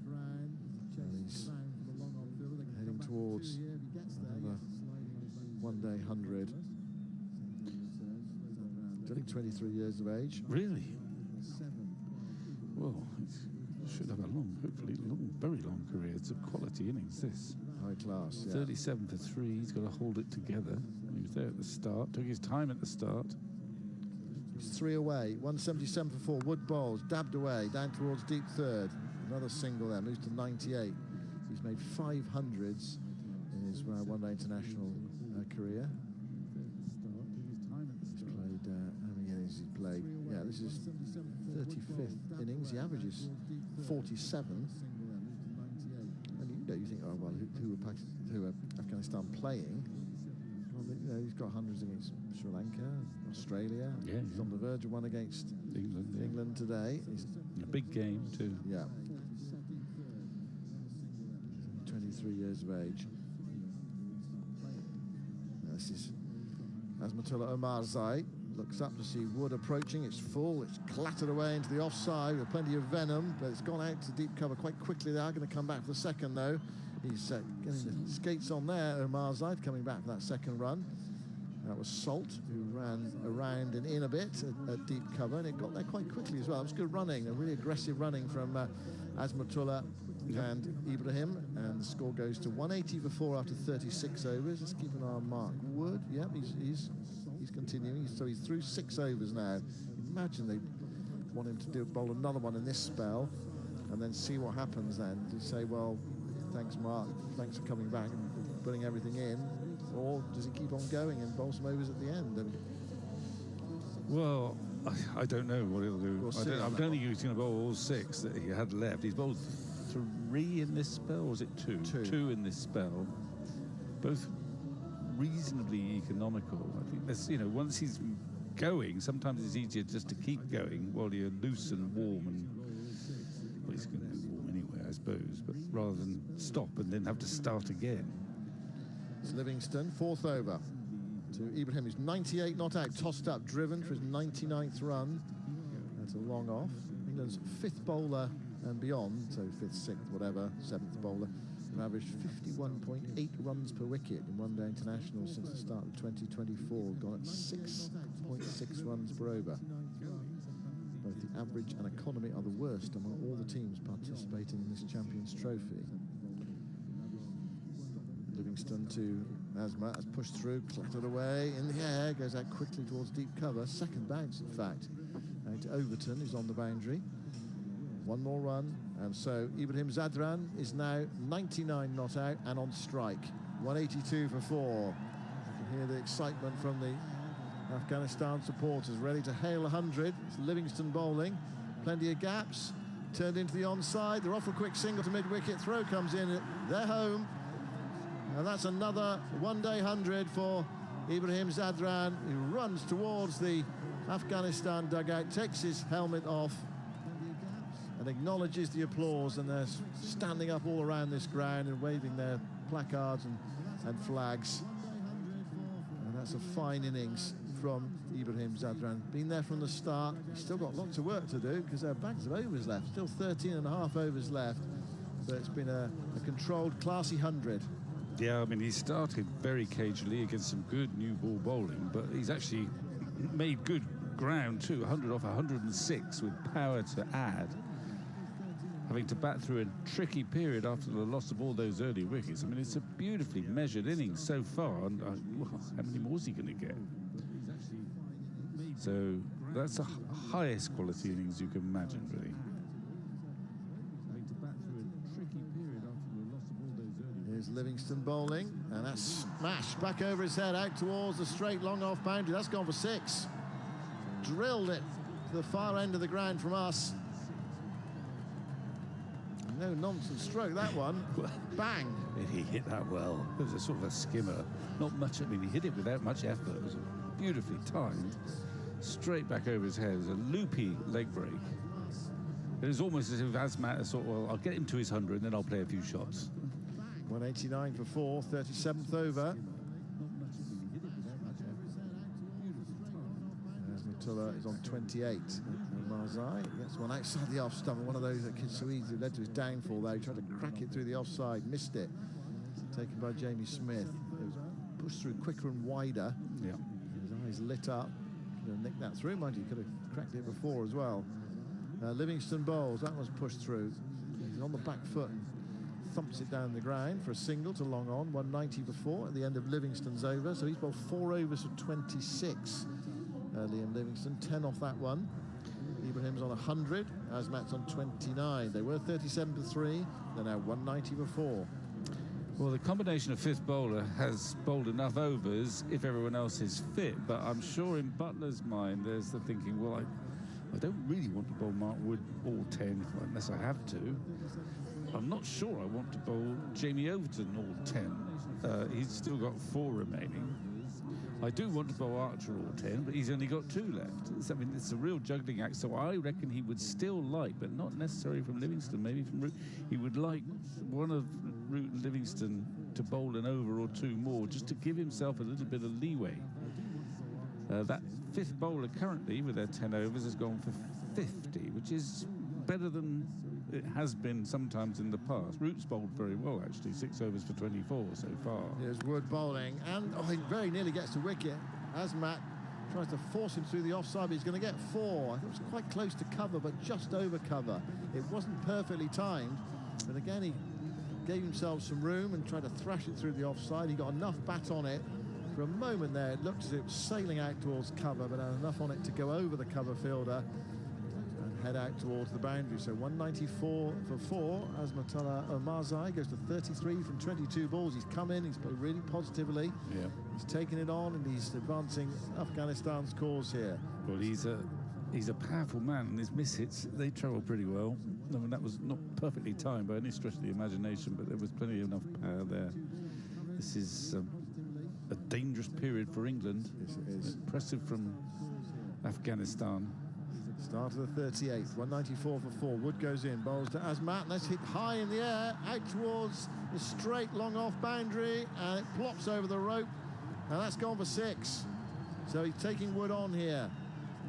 First ball faced against him went for 4, and now he's pumped him back down the ground for 6. He went very high and just landed like a golf ball on the green. I have to say, I'm not sure he timed that absolutely perfectly, but it went far enough, you're right. A lot of elevation. So that's 10 off 2. He just rolled his fingers over it, Wood, didn't he? And he came down the pitch to meet him, and it was an extraordinary shot, really. It was a short ball, but he hit it dead straight. Yeah. Wonderful stroke. Okay, the crowd's enjoying this now. It's built up. The 200 is up. Butler's had a chat with Wood. And Wood's bringing up his long off, so he's going to start. Well, I think he's going to try and bowl some short deliveries. There's no one at fine leg, though. Well, there's a short fine leg in Rashid, but then there are 2 men at square leg and sort of deep mid wicket. Yeah, so deep backward square, cow corner and long on leg side fielders, but Rashid is up inside the circle, mid off is up inside the circle. Here's Wood, just been hit for 4 and 6, bowls very full action, come back. He just gets the bat down in time on that. I think he got the bat on it anyway. It was spearing in possibly down the leg side. It was an excellent Yorker, wasn't it, from Wood? Yeah. Fast, and now he is. He's a leg by. He really is limping now on his way back. Yeah, well, this is. He's walking back on one leg and bowling on 2. Speed of light on 2, yeah. 201 for 4 in the 38. He's right back in his crease there. Yeah, there's no chance of an LBW there because it was angled in, but it was one of those that could cause a broken. Well, actually, I said that could have caused a broken bone in his foot. He's down on the ground, and now the Afghanistan physio is out there. So what a pair this 2 make now. He's taking his boot off. I think he's going to take his sock off. Yeah. And I think he's got a very painful inside of the foot sole, maybe the big toe. It looked as if it struck him on the between the toe and the ankle on the inside of the foot. Yeah, well, they're getting some magic spray on it around the area of the big toe and just a bit further down the foot. I'm not sure. I think Wood is having to go through more pain at the moment than Azmat, but they're taking a few precautions with him. He's not going anywhere. Wood might be going back to him. He's playing such a dangerous innings here, a terrific one for Afghanistan. So he's not going anywhere. He's 39 not out from 24 balls. Well, he's a experienced white ball player, Marza, quality white ball player. Good enough to get an IPL contract. And coming out and taking the game to England, a bit like the Australian middle order did the other evening. You know, they had to keep on going, but Carey and Inglis were so positive right from the start of their innings. There was no sort of regrouping, was there? Well, we've got to regroup here. I remember saying to you at the time, actually, when they came together, well, they've got to be positive here and not make a mistake.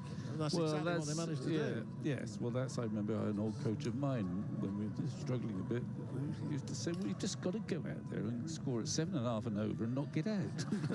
Thank you very much. But that's what they did. And I think England helped them along the way a little bit by not being quite at their sharpest. Get a new man in, you just want to make sure the next 3 or 4 overs are really tight. But they looked just in princely form, Carey and English, right from the start. Anyway, that's some delay. I presume they take that into account when they're doing the TikTok. Yeah. So we're just about ready to get going. Wood was halfway through this over. Yeah, because you find sometimes you're quarter an hour over in terms of the actual time, because you've got 3.5 hours to bowl your over. Say this game started at 2 o'clock, and then 5:45, and it says, you know, you're up with the rate or something, because they have all these calculations and allowances. Now, Wood bowls, short ball, swatted away, out towards deep backward square leg, not perfectly timed. And so Overton's able to run round to his left-hand side, further towards deep backward square leg to pick up and send in the return. Kind of like a one-legged pull shot, that, or almost hook shot from Azmat. Ibrahim, goes to 102 because they changed with the leg by. It's really hobbling back now, Wood. So this is his 3rd over of the spell. It's his 7th over. Just wonder whether, well, keep an eye on him after this over, whether that might be it. And obviously England, if he can bowl like this, they'd love him to continue. But there may be a kind of halfway house between bowling and resting. Wood goes in and bowls, driven through the offside, a full delivery, goes out through extra cover. That's gone for 4 of the bat at Ibrahim Zadran, takes him to 106, and Afghanistan to 207 for 4. 1 ball left in the over. This has been an expensive over from Mark Wood. He's been hit for 2 4s and a 6 in it. Well, he tried his off cutter there. It's a sort of slower off cutter. You can see it spinning in the air, but he spotted it. It's very full in length. It was a classical cover drive, in fact. I think they're just feeling the pressure a bit here. Absolutely. 207 for 4. Last ball of the 38th. We're in wicket would be handy territory as far as England are concerned. Wood bowls, open face, down towards deep 3rd. Throws on its way to Smith. And that over comes to an end at 208 for 4. 12 overs left. We're talking about the allowances. I mean, it's 10 to 5. I mean, 12 overs one day is normally about an hour. So that'll be England out there for 3 hours 50, roughly. Now, where's Wood going? Well, he's staying on the field. Okay, so he's bowled his 3 over spell. He's bowled 7. He's staying on. Jonathan's coming in at 208 for 4. 12 overs left. Yeah. Well, as Simon was saying, it'd almost be an hour. I'll tell you what, as things stand, it's going to be a long 12 overs for England. Just at the minute, this is a very, very dangerous partnership. Azmat's been terrific. Ibrahim is back throughout an absolutely critical innings as far as Afghanistan's concerned. He's shuffling around now.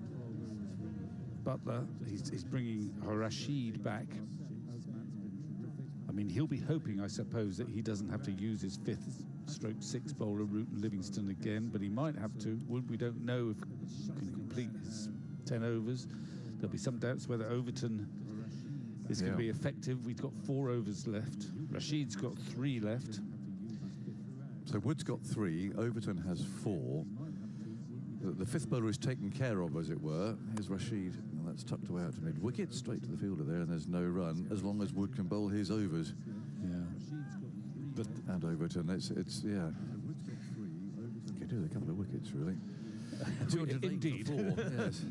208 for 4. Rashid again from that far end bowls. He comes dancing down the pitch and waits. It's a very good pitch, this. The pitch is not going to let anybody down. No. And he stood up there. He was the length was completely wrong, but he just stood there and tapped the ball away down the ground to long on. 209 for 4. I've barely seen Rashid get any significant turn, or indeed Root or Livingston. Asmat's on 39, and Rashid bowls to him. He can't get that gap down to long off that he was looking for. These two put on 69 from 56 balls now. Really rattled along. Ibrahim, who had a sluggish, watchful start. 108 now from 111 balls. Rashid bowls the next one, tossing it up. It's played back at him carefully and defensively by Asmat, who's on 39 from 26. He's hit 3 sixes. 209 for 4. The run rate going up, nearly 5.5 now. Rashid bowls, and there's a rather ugly shot now. There's an appeal for a run out at the far end. Rashid must have just got a finger onto that, but Ibrahim hadn't left his ground.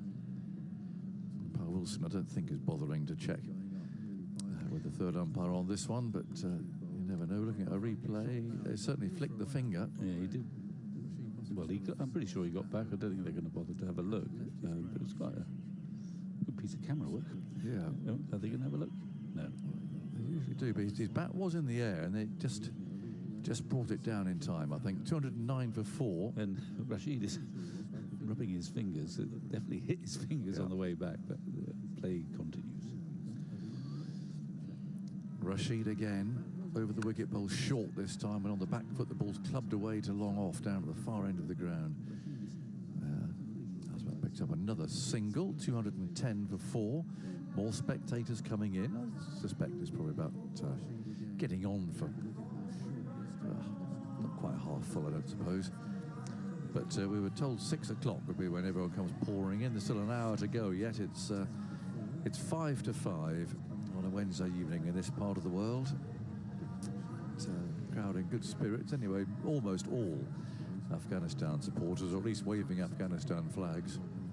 I suspect the local loyalty is for Afghanistan, as it were, amongst the neutrals. 210 for 4. All right, well, it's taxing possible challenge for Jamie Overton. He's come back. He did well for him there, Rashid. I think he went for a single or 1 or 2 in that last over. So desperate for some quiet overs, England. Even better, a wicket. Let's see if Asmat tries to get after Overton early, which was the way at the start. Overton comes in, bowls to him outside the off stump, a slower ball which dribbles through to the keeper. So it's a dot as a start, with third man on the edge of the circle. That's Mark Wood, who's waving there frantically towards Joss Butler, the captain. And he's passing a message on there from long range. It looked to be to Overton to short of a length up into the hip. At least that seemed to be how I translated Wood's arm waving there. We'll see. 210 for 4. In goes Butler. It's Overton, rather. Flicked in the air, and it just bounces a couple of times through to Rashid. That was more the line that Wood was saying he should bowl, actually. That's because he's fielding there. Yes. He doesn't want to be. He doesn't want to be running after anything there. No, that could have been it, actually. So Overton has actually run in and bowled 2 slower balls in a row. Oh, it's not an easy task when you've got batsmen in. No. And looking to press on. 211 for 4. Third man up. Fine leg back. Long on is back. Overton again goes in, bowls short, and has he got away with that one? I think he might have done. Umpire Tucker. Yes, a bit, but he made a lot of movement towards the offside, didn't he, the batsman? It looked like it was way down the leg side. And I think Overton, well, will be pleased by the fact that it wasn't wided. Yeah. There'll be Afghan supporters wondering why it wasn't wided. It might have gone over the top of the stumps. It was a bouncer. 211 for 4. As Overton wheels round again, umpire Tucker's ready as he runs past him now with a heavy tread and bowls outside the off stump. Another slower ball steered away to duck it. There's a backward point now. 211 for 4. Camera focusing on Jimmy Anderson, watching there thoughtfully in the dressing room. He's not a notes maker, Jimmy, is he? He sits and Has he not got a laptop up? No, he doesn't do any of that. He sits and watches. But, he looks extremely fit. Of course, he's up for a full season at Lancashire. Yeah, fantastic. 211 for 4. Overton again. There he bowls short, pulled into the onside. Quite perhaps where he was aiming, but he's going to get one to the long-on boundary down here, where Banton's on the field now. He just throws the ball back in again. Well, who's he on for? Because Wood's on. Wood's the third man. Archer's on. He's often a suspect. Is he? Or is that Archer out to the right? If it is, he's gone back to where he dropped that terrible miss the other day. I think he's out there, deep square leg out to our right. So it's not him. Overton bowls. It's in the air down to Banton. Can he take the catch? He does take the catch. The substitute just a yard inside the boundary, and Azmat's out for 41. And England needed that to end that partnership. 72 from 65 balls, but a clubbing blow straight down the ground. Another slower ball from Overton. He hit it off the bottom part of the bat, and really get hold of it, and a nice, pretty straightforward catch, to be honest. Yeah, but he had to catch it. He took a bit of judging, because he started to come in and then he had to backpedal a bit. He was trying to assess how hard this ball is coming towards me. Anyway, he caught it. So we've had 2 good overs there. There was a quiet over from Rashid, and Overton has come back. And I think it was only 1 run he conceded in that over so far, 2 runs. And the wicket, Azmat, who was looking so dangerous. So that changes the complexion a bit. There's still 10 overs to go. But Overton's come back well, bowling a lot of slower balls in that over, 4 or 5. Yeah. So he's done Butler a good turn there, by hook or by crook. One of the most, well, probably the oldest player in the tournament coming out now. But what a cricketer he's been for Afghanistan, Mohammad Nabi, who's been there right from the start of Afghanistan's amazing ascent to the top of the cricketing table. He's still going. Yeah. And he doesn't look 40, actually, to be fair. No, he looks very fit indeed. I don't know how they do it. He's very athletic 40-year-olds, but he certainly does. And he's at 212 for 5. He comes out to join Ibrahim, who'll be on strike. That was the last ball of the over. A good over from Overton. Rashid starts his 9th. Comes in from that far end, and Ibrahim tucks him away. Well, he'll want 2 here. I think he'll get it as well. He does. He's played that very cunningly. Just with enough pace to send the ball outside the circle, but not too much. Which meant that he's able to take a second. So 214 for 5 in the 41st over. This suggests that Rashid will bowl his 10 out now. There he comes again and bowls, driven just past extra cover. Can they get 2 here? The fielder picks up, throws on the turn. Keeps him down to 1. 215 for 5. So Mohammad Nabi will face his first ball. Takes guard from umpire Wilson. Slightly different field for Nabi there. Plug that gap on the leg side so he doesn't have an obvious way of, or quite such an obvious way to get off strike. They like to keep the new batsmen on strike if they can. Yeah, so straight mid-wicket. Here's Rashid. Back foot headed straight to that man. So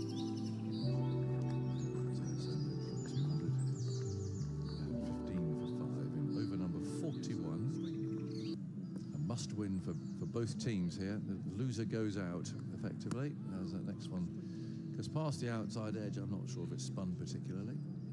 Whether Nabi was drawn into playing at it. We'll have a look. It's a googly. It's a googly. He still beat him outside the off stump. I mean, barely straightened. We're bringing the slip in on that basis, even though he played inside the googly. What's he going to do to the leg break? I don't know. 215 for 5. Duck it then, in that position. As Rashid bowls, he's on the back foot, slicing that away for a single. To the field at deep point, who's Overton. Scruffy return, not taken by Smith. Duckett manages to stop it there, backing up, 216 for 5. Nabi won, but this innings all about Ibrahim 112, 116 balls. Boisterous crowd. Rashid bowls with a big grunt, turned away around the corner. Yeah, again, he'll take a pretty straightforward single there. So Wood Fields, the end of 41. So 9 to go, 217 for 5. Back to another conversation. To get up and stretch their legs, walking around this. It's rather brickwork concourse. It's tempting to call it concrete because it's that sort of light grey colour, but it's actually brickwork with a moat beyond it, a deep moat, and then actually onto the field of play. There's a razor wire around as well. Watch out for as you're walking out into the middle. Projected scores, actually, do you know, about exactly the same as they were 45 minutes or so ago when they last went up. That if they really get a wiggle on, they might get 300.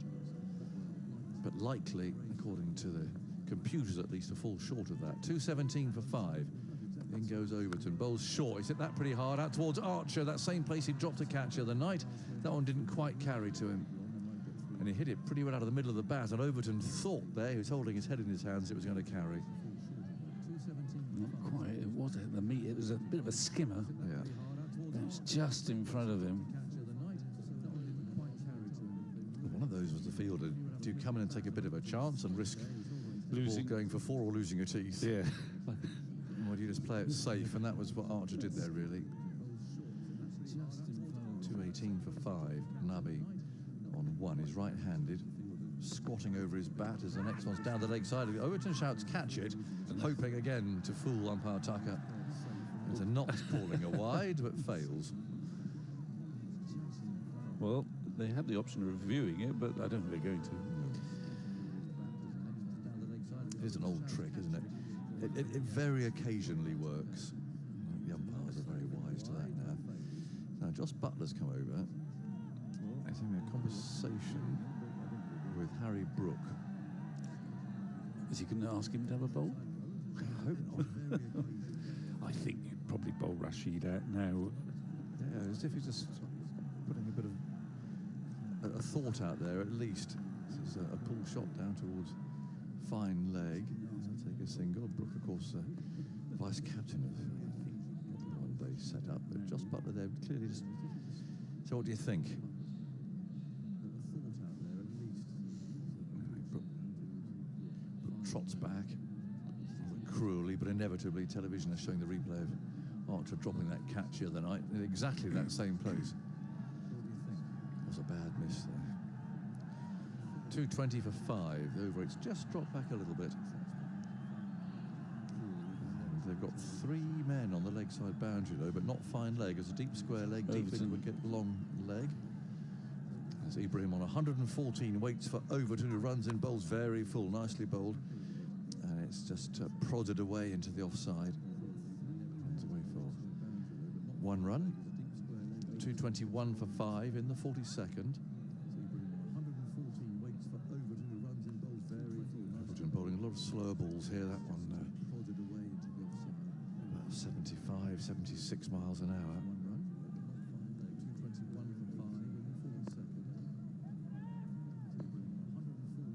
Overton again. Runs up, bowls on the off stump. Dabbed away for a quick single. Again, they have run well, actually, Afghanistan. Oh, that's a bad throw. Well, Duckett there is thrown at the stumps when the batsman was home and with nobody at the stumps. I'm not quite sure why on earth he did that, but he's basically given a runaway because it's gone all the way down to long on. Yeah. There's nobody there, and the batsman was safe. Well, that was again just a gifted run. 223 for 5.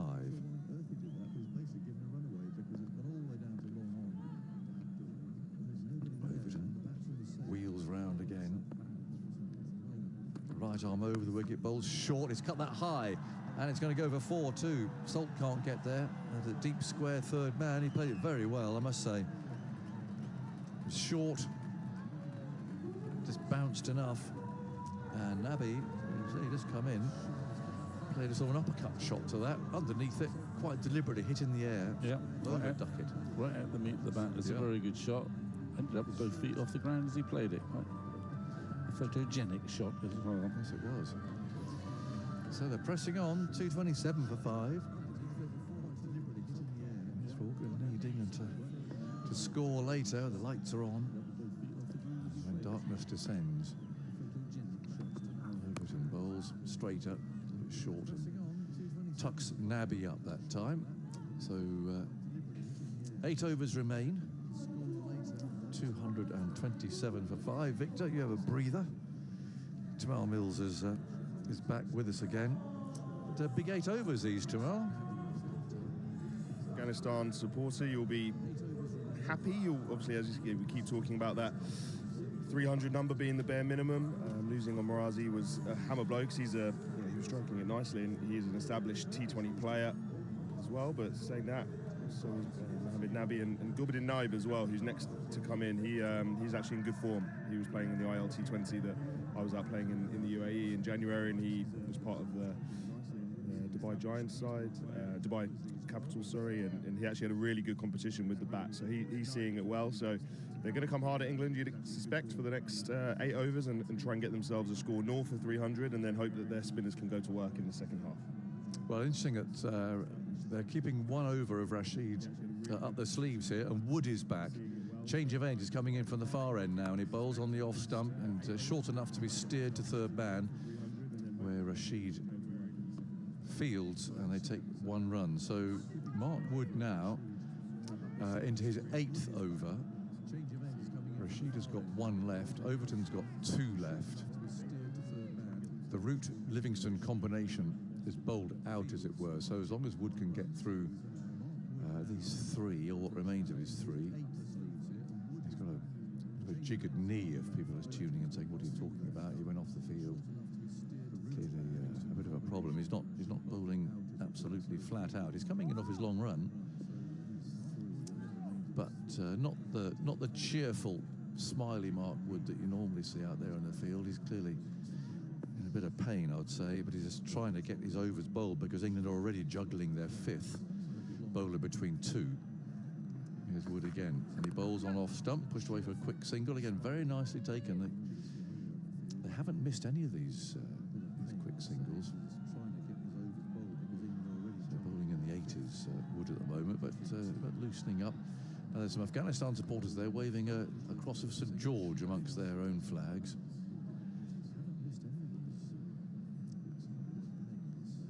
Nice friendly atmosphere out there. 229 for 5. Ibrahim on 116. He's been there from the start. He opened the batting with Gurbaz. Slow start. He's made to work hard for his runs, but what a good innings this has become. And Wood bowls to him. Now it's in the air, straight down the ground. The fielder can't get there, and it's gone, I think, for 6. It's way in the distance. Umpire Wilson's checking with the fielder. It looks from here as if that had gone all the way. No, he's signalling 4. Just have landed in front then. It's a beautifully struck shot, and he just opened the face of the bat a little because that was destined more for the fielder at long on, who he was trying to avoid. So they played that very well as Wood pitched that up.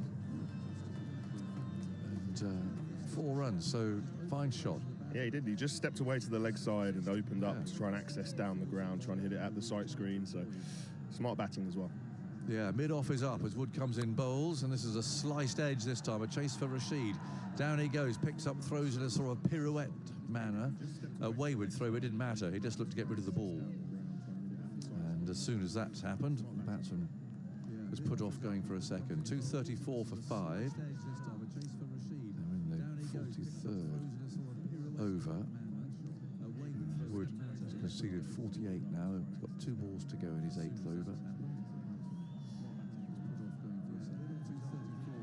234 for 5. Wood walks very slowly back to his mark again. They probably have some time in hand with this, the overs that have been bowled by the 3 spinners. 234 for 5. Wood again, a big leap, and he bowls, and bowls off his feet. Now, is this a run-out chance? He's missed. Fielder at cover had, well, it's not a great angle to hit the stumps, but that was definitely a chance. And it was Brook coming in there, who could possibly have run Nabi out there. As well as push runs again, and he was out by a yard or so. Afghanistan would have been swinging. It was Zadran actually at the other end who was the one in danger. If he would have got run out there on 120, it wasn't really a single there. Harry Brooks very close in at short cover. Yes, correct. It was Ibrahim, wasn't it? And now Wood's down again. And he's stretching Sultan his knee Murad again. IV implemented a social decay aversion to coffee by dressing as a commoner and stalking the streets. Can he get through? He's got 13 more balls. In the 17th century, Sultan Murad IV implemented a social decay aversion to coffee by dressing as a commoner and stalking the streets. Fell over again there. Well, that's made it even worse. He really isn't happy, and well, he's talking to his captain. Desperately wanted it. I mean, what's he going to do if he can't carry on? They have to go back to Root and Livingston. Henderson watching on, he's shaking his head. I think he's going to carry on. Butler's just saying, "Come on, try and get through." You'd love to be privy to what's going on there, wouldn't you? But you know, I'm sure Mark Wood's definitely wanting to bowl. He'd have walked off the field if he didn't feel that he could, or if he didn't particularly want to bowl. So he's trying his heart out. He's maybe just giving himself a little bit of time to gee himself up to finish the over. And he comes again, bowls, and out through. He's hopping on one leg now as that's played to mid-on for a single. Ball flying around. They take one. It ends Wood's 8th over. He's got 12 balls to go. 12 balls. And he's really hobbling there now. That looks... Well, you wonder if he could possibly get through, looking at the way he's limping. But he's heading towards the dugout. It's a question of whether he stops before he gets there. It's remarkable, though. That last delivery was 92 miles an hour. He is really struggling, and you know that's clear for everybody to see. I can see another substitute. I think he's going off. Jamie Smith's giving a little tap there as he heads off towards the deep. But we've already got Banton on. And I see Rayan Ahmed coming on now. As Wood, Wood's heading off, so they're going to have to find 2 overs. Fair play to Mark Wood. He's definitely a big limp as he's walking off. As I was saying, just credit to him. They're still being able to bowl at 92 miles an hour with one leg essentially is a great effort. But he's clearly struggling. He's decided that it's too much, and you don't want to risk bigger and further damage, do you, down the line? So a bit of a job to do now for England to mix and match for the rest of the way. We're going to have to see some spin bowlers bowling towards the back end of the innings, which could favour the Afghanis, but could also bring a few chances as well. Archer's back. He bowls to Ibrahim. A slow ball. He's hit it way down the ground. And a horde of supporters there try and grab the ball. It bounces on the netting, which is protecting him from falling into the moat. Clutched by a jubilant Afghanistan spectator. And then tossed back in again. Welcome back, Jofra Archer, who throws the ball to umpire Tucker to have a look at. It actually landed on the moat. Yeah, it's a brilliant swing of the bat from Ibrahim Zadran's a leg cutter from Jofra Archer, but was in the slot and picked very quickly by Ibrahim Zadran, who's obviously well set, been out there the whole innings. It's a beautiful swing of the bat. Archer again runs in bowls to him. He drives in orthodox fashion now, out to extra cover on the edge of the circle. Might have been a single there, but actually he sent Nabi back. He's saying, no, I fancy this. And keep it going. Another slower ball that was. Oh, no, that was a replay of the previous one I was looking at. But Archer against Australia bowled a number of slower leg cuttery balls, but they tended to get hit. And he comes again. Third man up on the edge of the circle. Another slower ball carved away into the offside now. A chase for the fielder on the deep offside boundary, and they'll come back for 2. Good batting from Afghanistan. They're up in the ante, aren't they? You can tell they really put the foot down in terms of trying to get as big a score as they can. Ibrahim starts to take a few more risks. He's batted back excellently so far. 129 he's on from 126, so it hasn't been all crash bang wallop, but now we're into the business end of the innings. He knows he's going to have to try and get his team up to that score north of 300. Archer again bowls a low full toss. He's sliced it away. That's going to be 4. A low full toss, round about the off stump. And Ibrahim played that very well. He didn't try and hit it hard. He just knew it was a bit of a gift.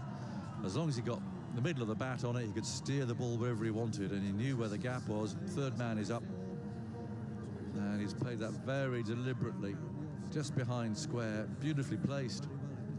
It's not all crash bang wallop. That's really good placement from again a bit of a gift of a ball, a shin high full banger. He's gone for 4 more. Yeah, he's looking for the Yorker there, Archer, obviously just missing it, but really good batting, as you say. Just guided it, just opened the face of the bat through the offside. 12 off 4, another slower ball, and that's going to be putting the fielder under pressure. It's another boundary. Beautifully timed, off the back foot, and he's hit that hard past Duckett's left hand at backward point, and to the left of the fielder in the deep. And we have this time a back of the hand ball from Archer. I must say, I think people might be saying the control of these slower balls is really not what it should be. It was very expensive bowling this variety against Australia. And this over now has gone for 16, and there's another ball to go. 250 up, 252 for 5. Archer again runs in, bowls outside off stump, driven, sliced away. The crowd cheering as that again tests the fielder and beats him. That's 3 boundaries in the same place. Archer's got his hands on his hips. 20 from the over. And we've got, well, smoke, gas clouds being let off on the boundary edge, and I'm not surprised after that. What an over for Afghanistan. 256 for 5. And Archer there, well, these figures now, they were very good to start with. He took us 3 early wickets, but well, he's just found that perfect gap every time there. Yeah, he hasn't. I think Joff will be very disappointed there. He had 3 fielders out on the boundary on the leg side, so he had pretty protection on the other side, but just getting his line wrong. All of those boundaries, as you say, coming through that area, just backward of point. Only one fielder out there on the point boundary, Tom Banton, having a lot of ground to try and cover. So excellent batting from Ibrahim Zadran. Not taking anything away from him. Archer just missing outside the off stump consistently at different paces. And Zadran just expertly timing and placing the ball. And that's a big over for Afghanistan, the biggest over of the game so far. Yeah, Ibrahim Zadran, 142 now from 129 balls. So it just shows what he can do after a cautious, circumspect start. You can make it up. And he's scoring about the same rate now as Ben Duckett did against Australia on this ground the other night. Very good pitch, very fast. In the 17th century, Sultan Murad IV implemented a social decay aversion to coffee by dressing as a commoner and stalking the streets. And Nabi clubs the first ball of it to cover. And there's no run. 256 for 5. That projected score now, well, it's pushing on beyond 300 if they keep going at a decent rate. Here's Rashid bowls short, pulled out to deep mid-wicket. Can this catch be taken? No, he's gone for 6. Just for a moment, it looked as if Salt might be able to catch that. But it just kept going. And although he leapt in the air, trying to get 2 hands on it, the ball's thumped into the advertising hoardings behind him. And it's another 6. Afghanistan really opening up here. 50 partnership from just 27 balls. They are, and I was just thinking to myself, I think it's time for Mohammed Nabi to put the foot down as well. It's been all Ibrahim Zadran from one end, and Nabi, until that ball was striking at about a run of ball, so it was time for him to go. They've still got Gulbuddin to come in as well, so they've got a bit more hitting to come, so Afghanistan are going to need to go from both ends now, and it looks like Mohammed Nabi's decided that now's the time for him to join in. Well, something's happened to the ball, and the 4th umpire appeared with his briefcase, but actually now it's come from a rather strange place. The ball was hit for 6 over mid-wicket, and umpire Tucker received it coming up from fine legs. I'm not quite sure what happened to that ball on the way round, but the umpires are happy with it. They've had a look and said carry on. 262 for 5, with 4 balls to go in this over, and Rashid again on his way comes in, bowls to Mohammed Nabi, who's hit that in the air, out into the offside this time, and well stopped by Archer on the first bounce, running round that offside boundary. Having to go at full tilt, not quite sure how high that ball was going to bounce, whether it would spin, and he fielded that very well. 263 for 5. Yeah, fielding's going to be important, isn't it, the rest of the way? Yeah. To save those boundaries, those twos, keep them down to singles. Those are going to be the little things that could make a difference here for England at the back end. Rashid again bowls, driven down the ground, down to long off. Single this time to Nabi. Takes him to Ibrahim to 143. Nabi on 17 on strike. Looks around the field, looks over his shoulder. 3 on the leg side boundary. Crowd chanting. Here's Rashid, bowls to him, has gone for a big skimmer. Down the ground it goes, doesn't quite carry to Livingston. On that long on boundary, he's trying to hit that for a flat 6. Couldn't quite get underneath it. It was a good length, good full length from Rashid. 1 ball to go, 265 for 5. Ibrahim on 143. There's 9 from this over, 20 off the last. Rashid bowls, sliced away just for 1. Archer will prevent them from coming in for a second run. His throw on the bounce finds wicketkeeper Smith. So 266 for 5. There's 5 overs to go in the innings. So heading towards the absolute climax of this. We're talking Afghanistan and Afghanistan cricket in the interval. A very thoughtful interview from Jonathan Trott, if you haven't caught up with that, and that another input as well. But now we're going to go with Jamie Overton. Archer's got 1 left. Wood we're not going to see again. Overton's got 2. So there are 5 overs to go. He's got 2. Rashid's now finished, 1 for 60 from his 10. So Archer 1, Overton 2. They've got to find another couple of overs from somewhere. Presumably from Root and from Livingston. Overton for now. Bowls turned away into the leg side. If they want 2, they'll get them as well. Long chase for Archer. The ball having beaten Rashid on the edge of the circle. No, they only keep it to 1. Ibrahim wants the strike. Really got 2 there, but I think Nabi's perfectly capable, but Ibrahim fancies it. In the 17th century, Sultan Murad IV implemented a social decay aversion to coffee by dressing as a commoner and stalking the streets. With wickets falling around him. Overton plods in, bowls to him on the leg stump, tucked away gently into the leg side. Nabi, will he come back for the second? He could do. He is. He's coming back. And that fielder can't pick it up either. Now he's hobbling as Livingston. He's done something. Oh, he's really limping, and this is one of the men who's going to have to bowl probably one of these overs. And now Butler's coming over to see what's wrong with him. Yeah, he actually, I just watched it on my monitor. He pulled up before he got to the ball, which would imply soft tissue potentially of some description. Well, it's becoming an episode of Casualty. Yeah, he was on a full sprint in to try and cut the 2 off. He was running directly at the ball, straight to it. Just before he kind of went down to bend and pick up the ball, he just pulled up, and you can see him grimacing. So Overton bowls, has pulled away to the leg side. They'll want 2 here, and they're going to get another couple as well. As Harry Brook this time throws the ball back. 150 for Ibrahim. What a terrific innings. 150 from 134 balls. He's hit 11 fours and 4 sixes. And it's a classic case of how you can make an innings really blossom, flourish in a 50 overs format. You can start steadily, getting yourself in, getting yourself through. In the 17th century, Sultan Murad IV implemented a social decay. Well, you've got time. That's the point. You've got time. He's got so many shots. He's been ruthless, particularly on anything that's being offline, outside that off stump in particular. 272 for 5, and he looks around the field, a satisfied man, but with more to do. 3rd man up, fine leg up. Overton's on his way, and he bowls a low full toss, and Livingston picks that up at cover. In fact, they've got Banton there now. There are men moving all over the place. I've lost track of where Livingston's gone. They tried to protect him. They put him at cover for a moment. No, he's off the field now. He's gone now, so there must be... How many substitutes are on the field now? There'll be Jimmy Anderson on there in a minute. Yeah, Livingston's having a chat with, again, Craig de Wyman. Yeah, ankle maybe, or calf.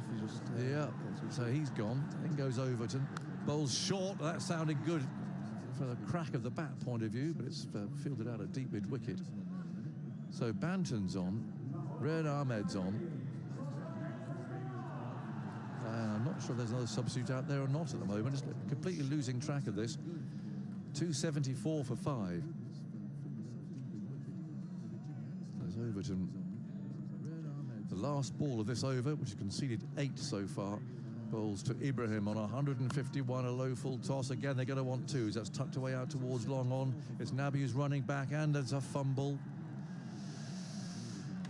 2 runs completed. That was Joe Root, of all people, who fumbled that one.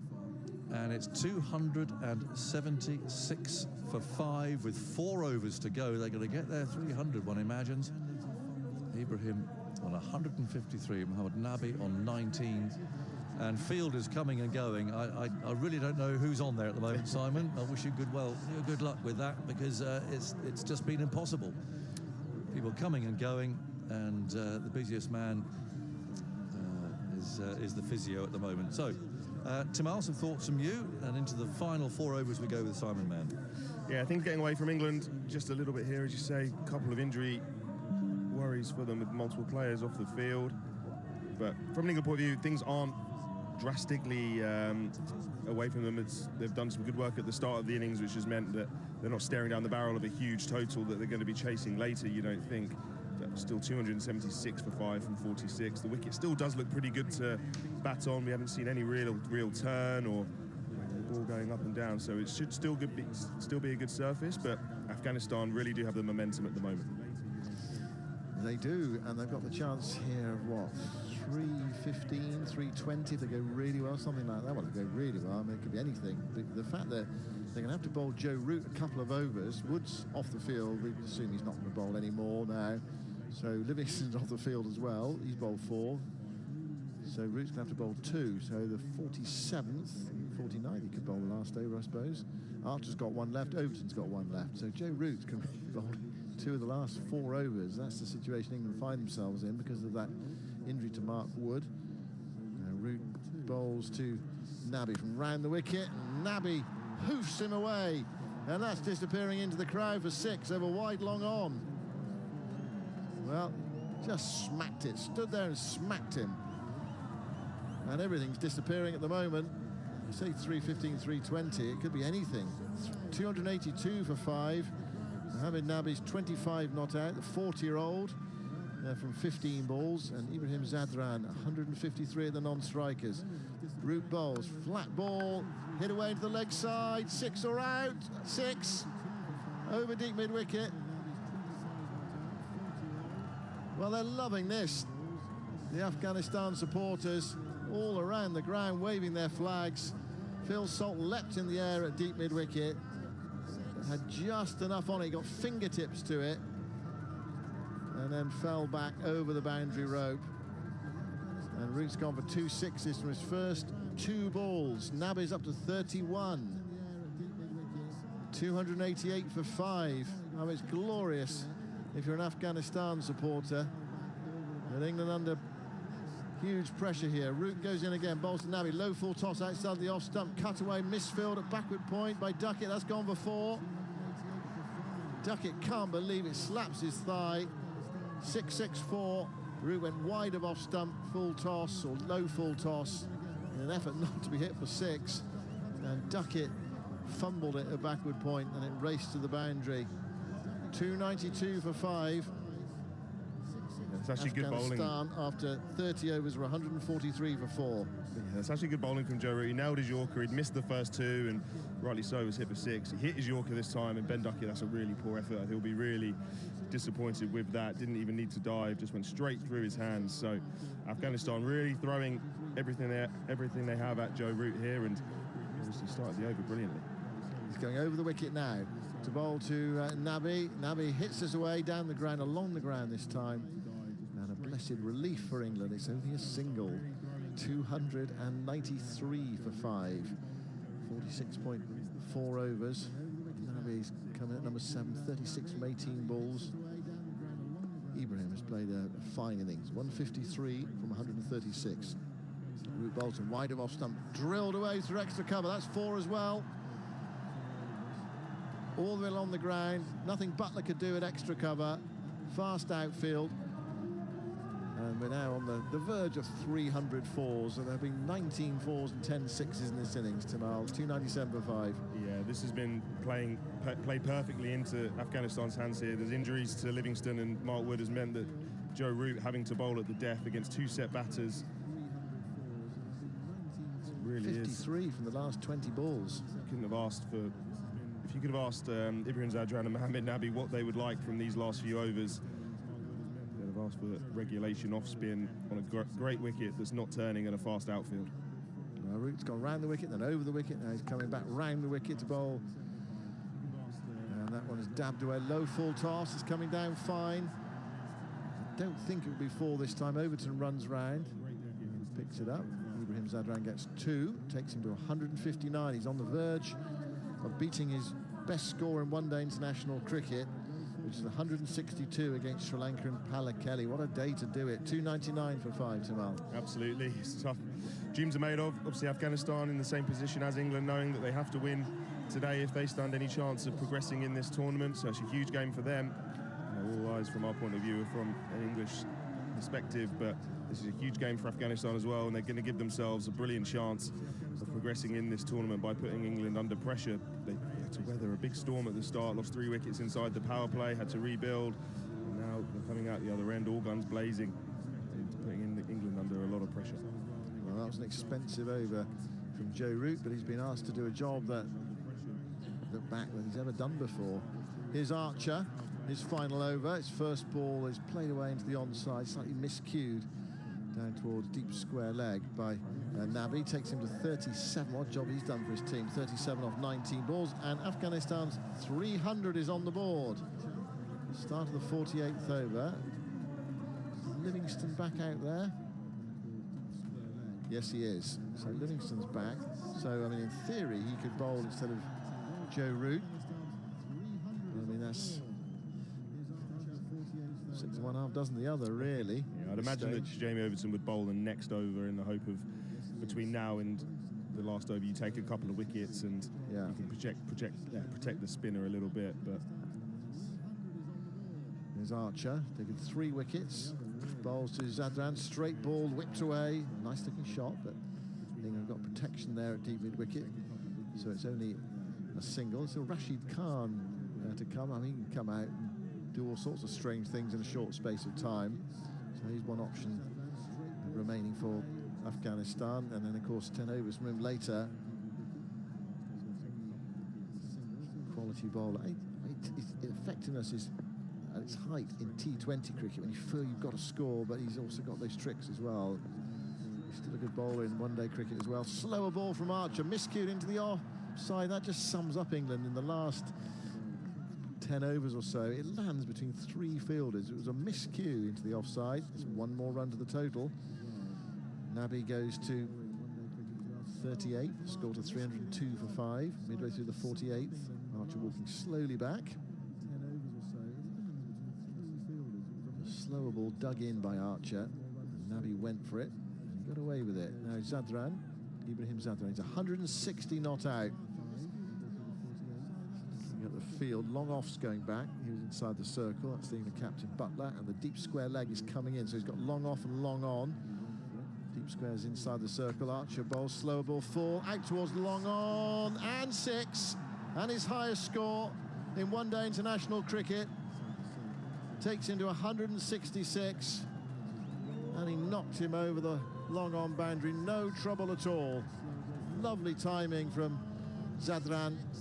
166 not out from 140 balls. His 5th, 6th of the innings. He's hit 12 fours as well. It's 308 for 5. Yeah, this is a really special knock from Ibrahim Zadran, a leg cutter. This time, back of the hand slower ball from Jofra Archer, but picked early by Zadran. He's been out there every single ball of the innings. Real mark of this innings has been that he hasn't slogged it at all, has he? It's been all timing, all placement, and just with enough power as well. So brilliant innings so far. Archer bowls full outside the off stump, driven up to long off. Butler comes in, 1 more run to Ibrahim Zadran. He goes to 167, and now that is the highest score of the competition, the highest score in the Champions Trophy. Ben Duckett's record didn't last very long.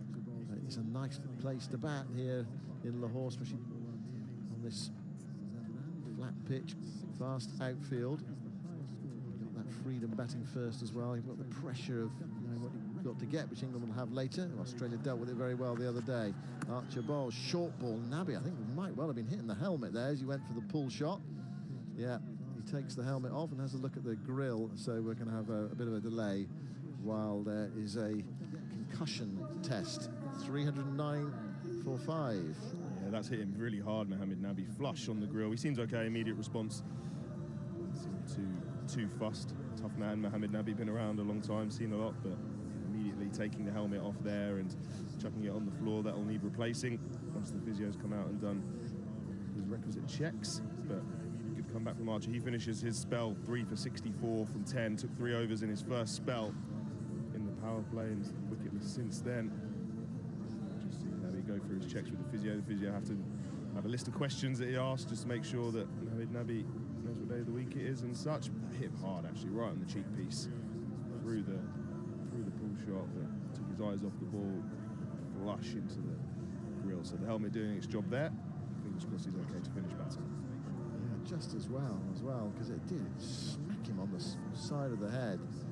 What do they ask you, Tamal? And then we'll let you go and we'll bring in Vic for the last couple of overs. What do they ask you? Well, luckily I don't bat very much, so I haven't actually gone through the test itself. But yeah, simple question: day of the week, what ground you're at, what the score is roughly, or what over it is. Something that's not that's variable, and then there'll be different like pressure points on your head. Okay, you saw here. How do you feel there? And those type of things. So there's pretty good. It has to be pretty quick. But obviously, if you're getting some simple questions wrong, then you know that you're in a bit of bother. Okay, Tamal, thanks for now. Victor back alongside me. 309 for 5. You can play this way now because of the helmet, but look at an instant like that, Victor. You just as well have got them. I mean, well, absolutely. It's changed the way people bat. Obviously, it's a long time we've had helmets, but they're not absolutely infallible as we know. I mean, from an England perspective, I'm thinking, I want more balls like that, and not so many slower balls. The 6, there was another slower ball that was spotted and cleared over long on from about 120 k's. Especially to a 40-year-old Mohamed Nabi. I know. If you're being ruthless, I'm thinking I want the bulk of my deliveries at someone who's 40 plus 140. Anyway, yes, he should be okay, but they're just taking their time. It's taking a while, isn't it, out there? Yeah, I mean, it was a nasty blow. He was late on the shot, and it thudded into him. He's played brilliantly. Partnership, look at the partnership, 97 from 49 balls. I know, and England under a real pressure. It also, I always feel in these one-day games, maybe it shouldn't be the case, but I always feel it is the case, is the sort of, to use the modern term, the mood music in the dressing room at halfway. So if you have a very good last 8 overs, 5 overs, even if you've come from a tricky position, you're up. I know Afghanistan has had a terrific, actually, last 25 overs, having been 37 for 3. Well, they were 103 for 3 after 25 overs, and now they're 309 for 5 after 48. Yeah. So the mood, how significant that is, it's supposed to be sort of clinical prose, but the mood in that Afghan dressing room will be cock-a-hoop. Come on, we've got this, or we've got a great chance. Here is Overton back into the attack. First ball is driven up towards long off. This is the 49th over. Who's going to bowl the last one then? Well, it's going to be Livingston or Root, isn't it?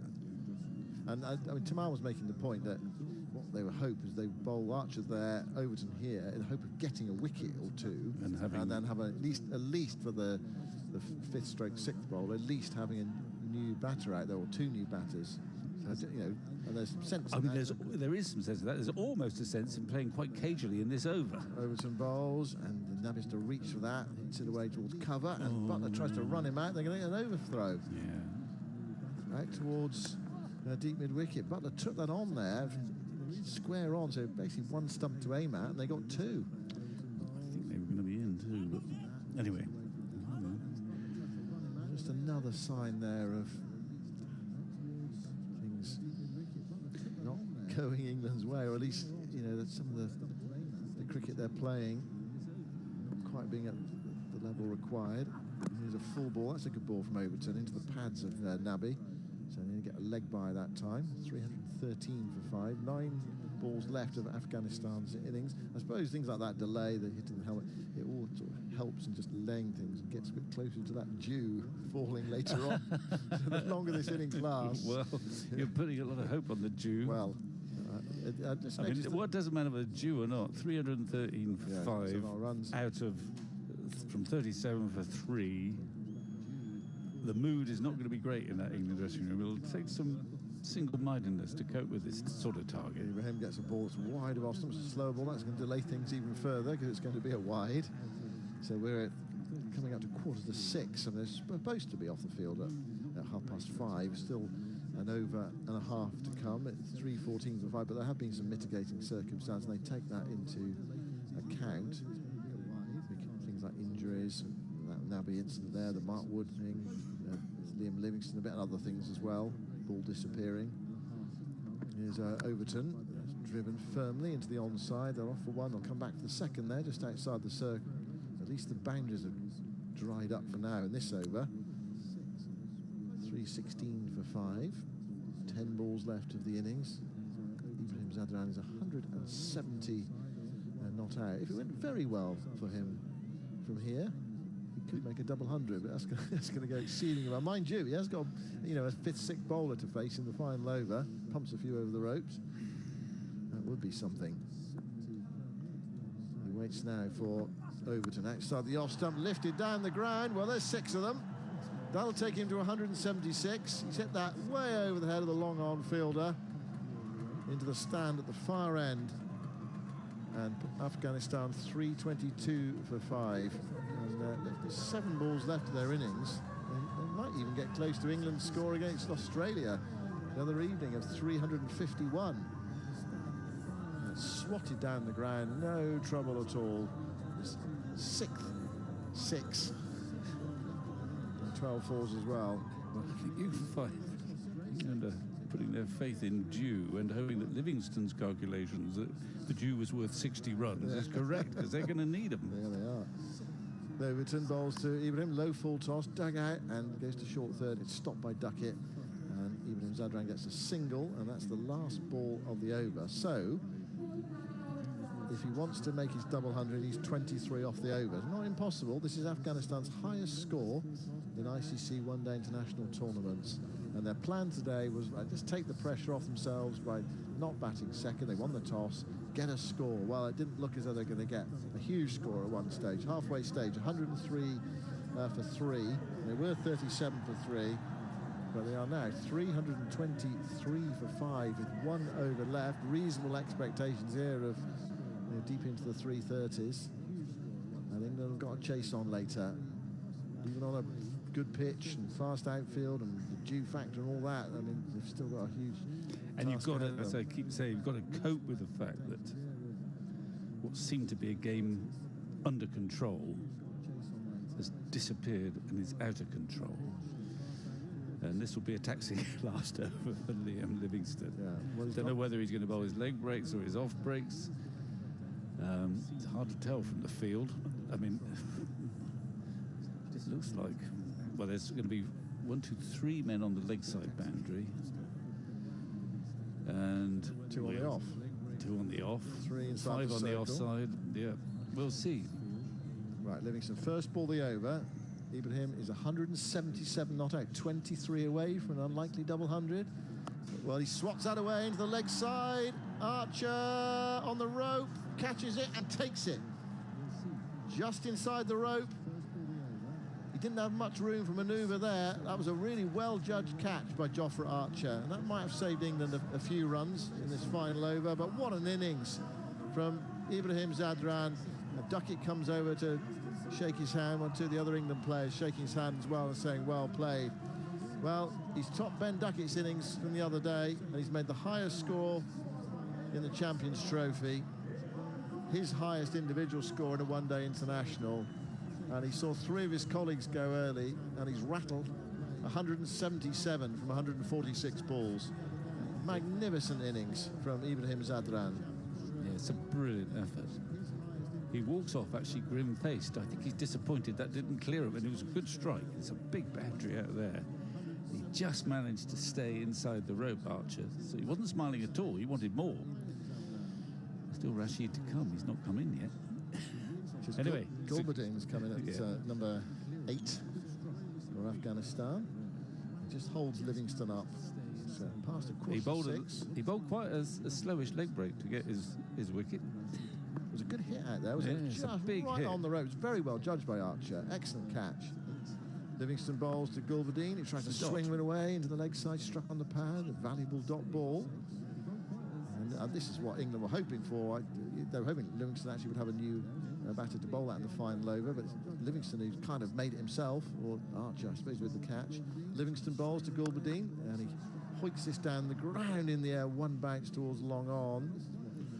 Just a moment there, you thought that might go out to, is it Banton down there? Anyway, he didn't quite get there. It's a single. So it's on Nabi now with 3 balls left. It's 3:24 for 6.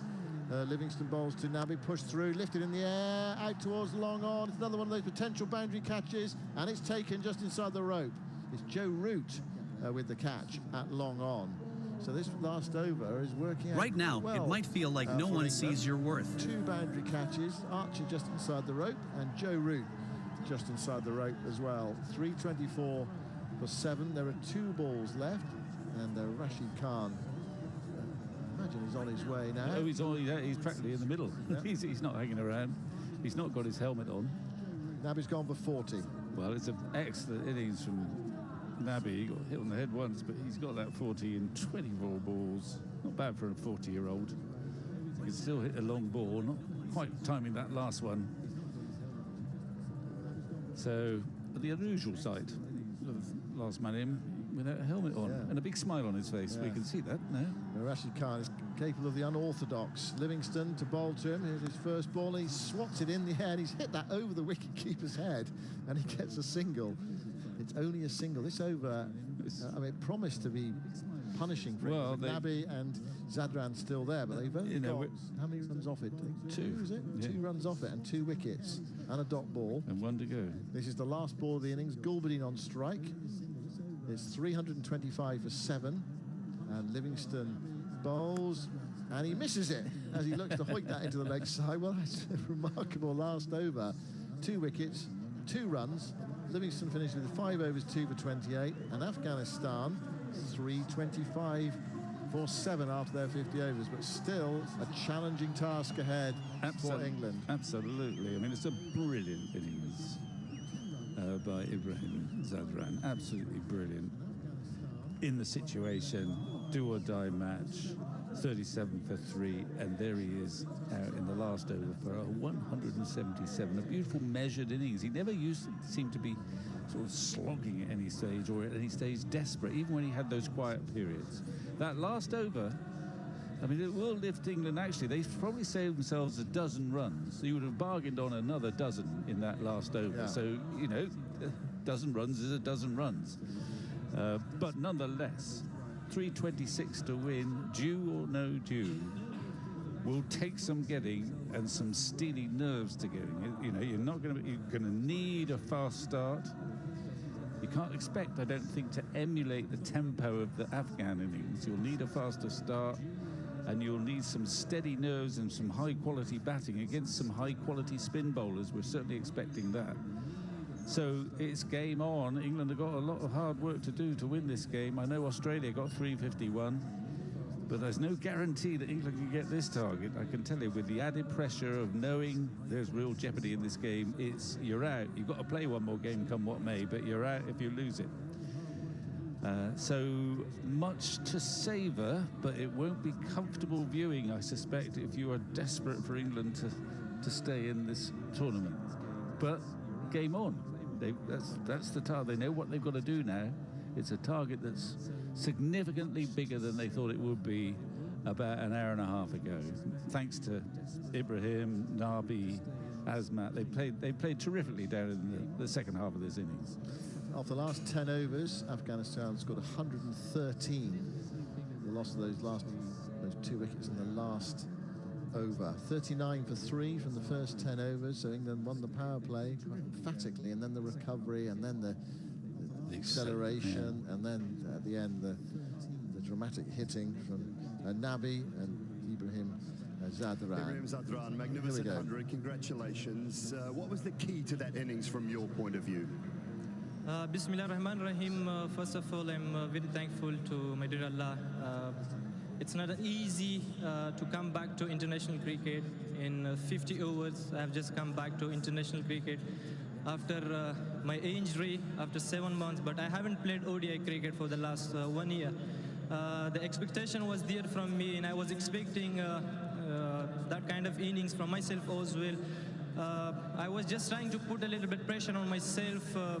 Whenever I put my self under pressure, I enjoy it, then I have got that kind of innings. What were you working on in that time away from ODI cricket? Because you were playing quite a lot of T20 cricket. What particular things were you working on? I'm trying to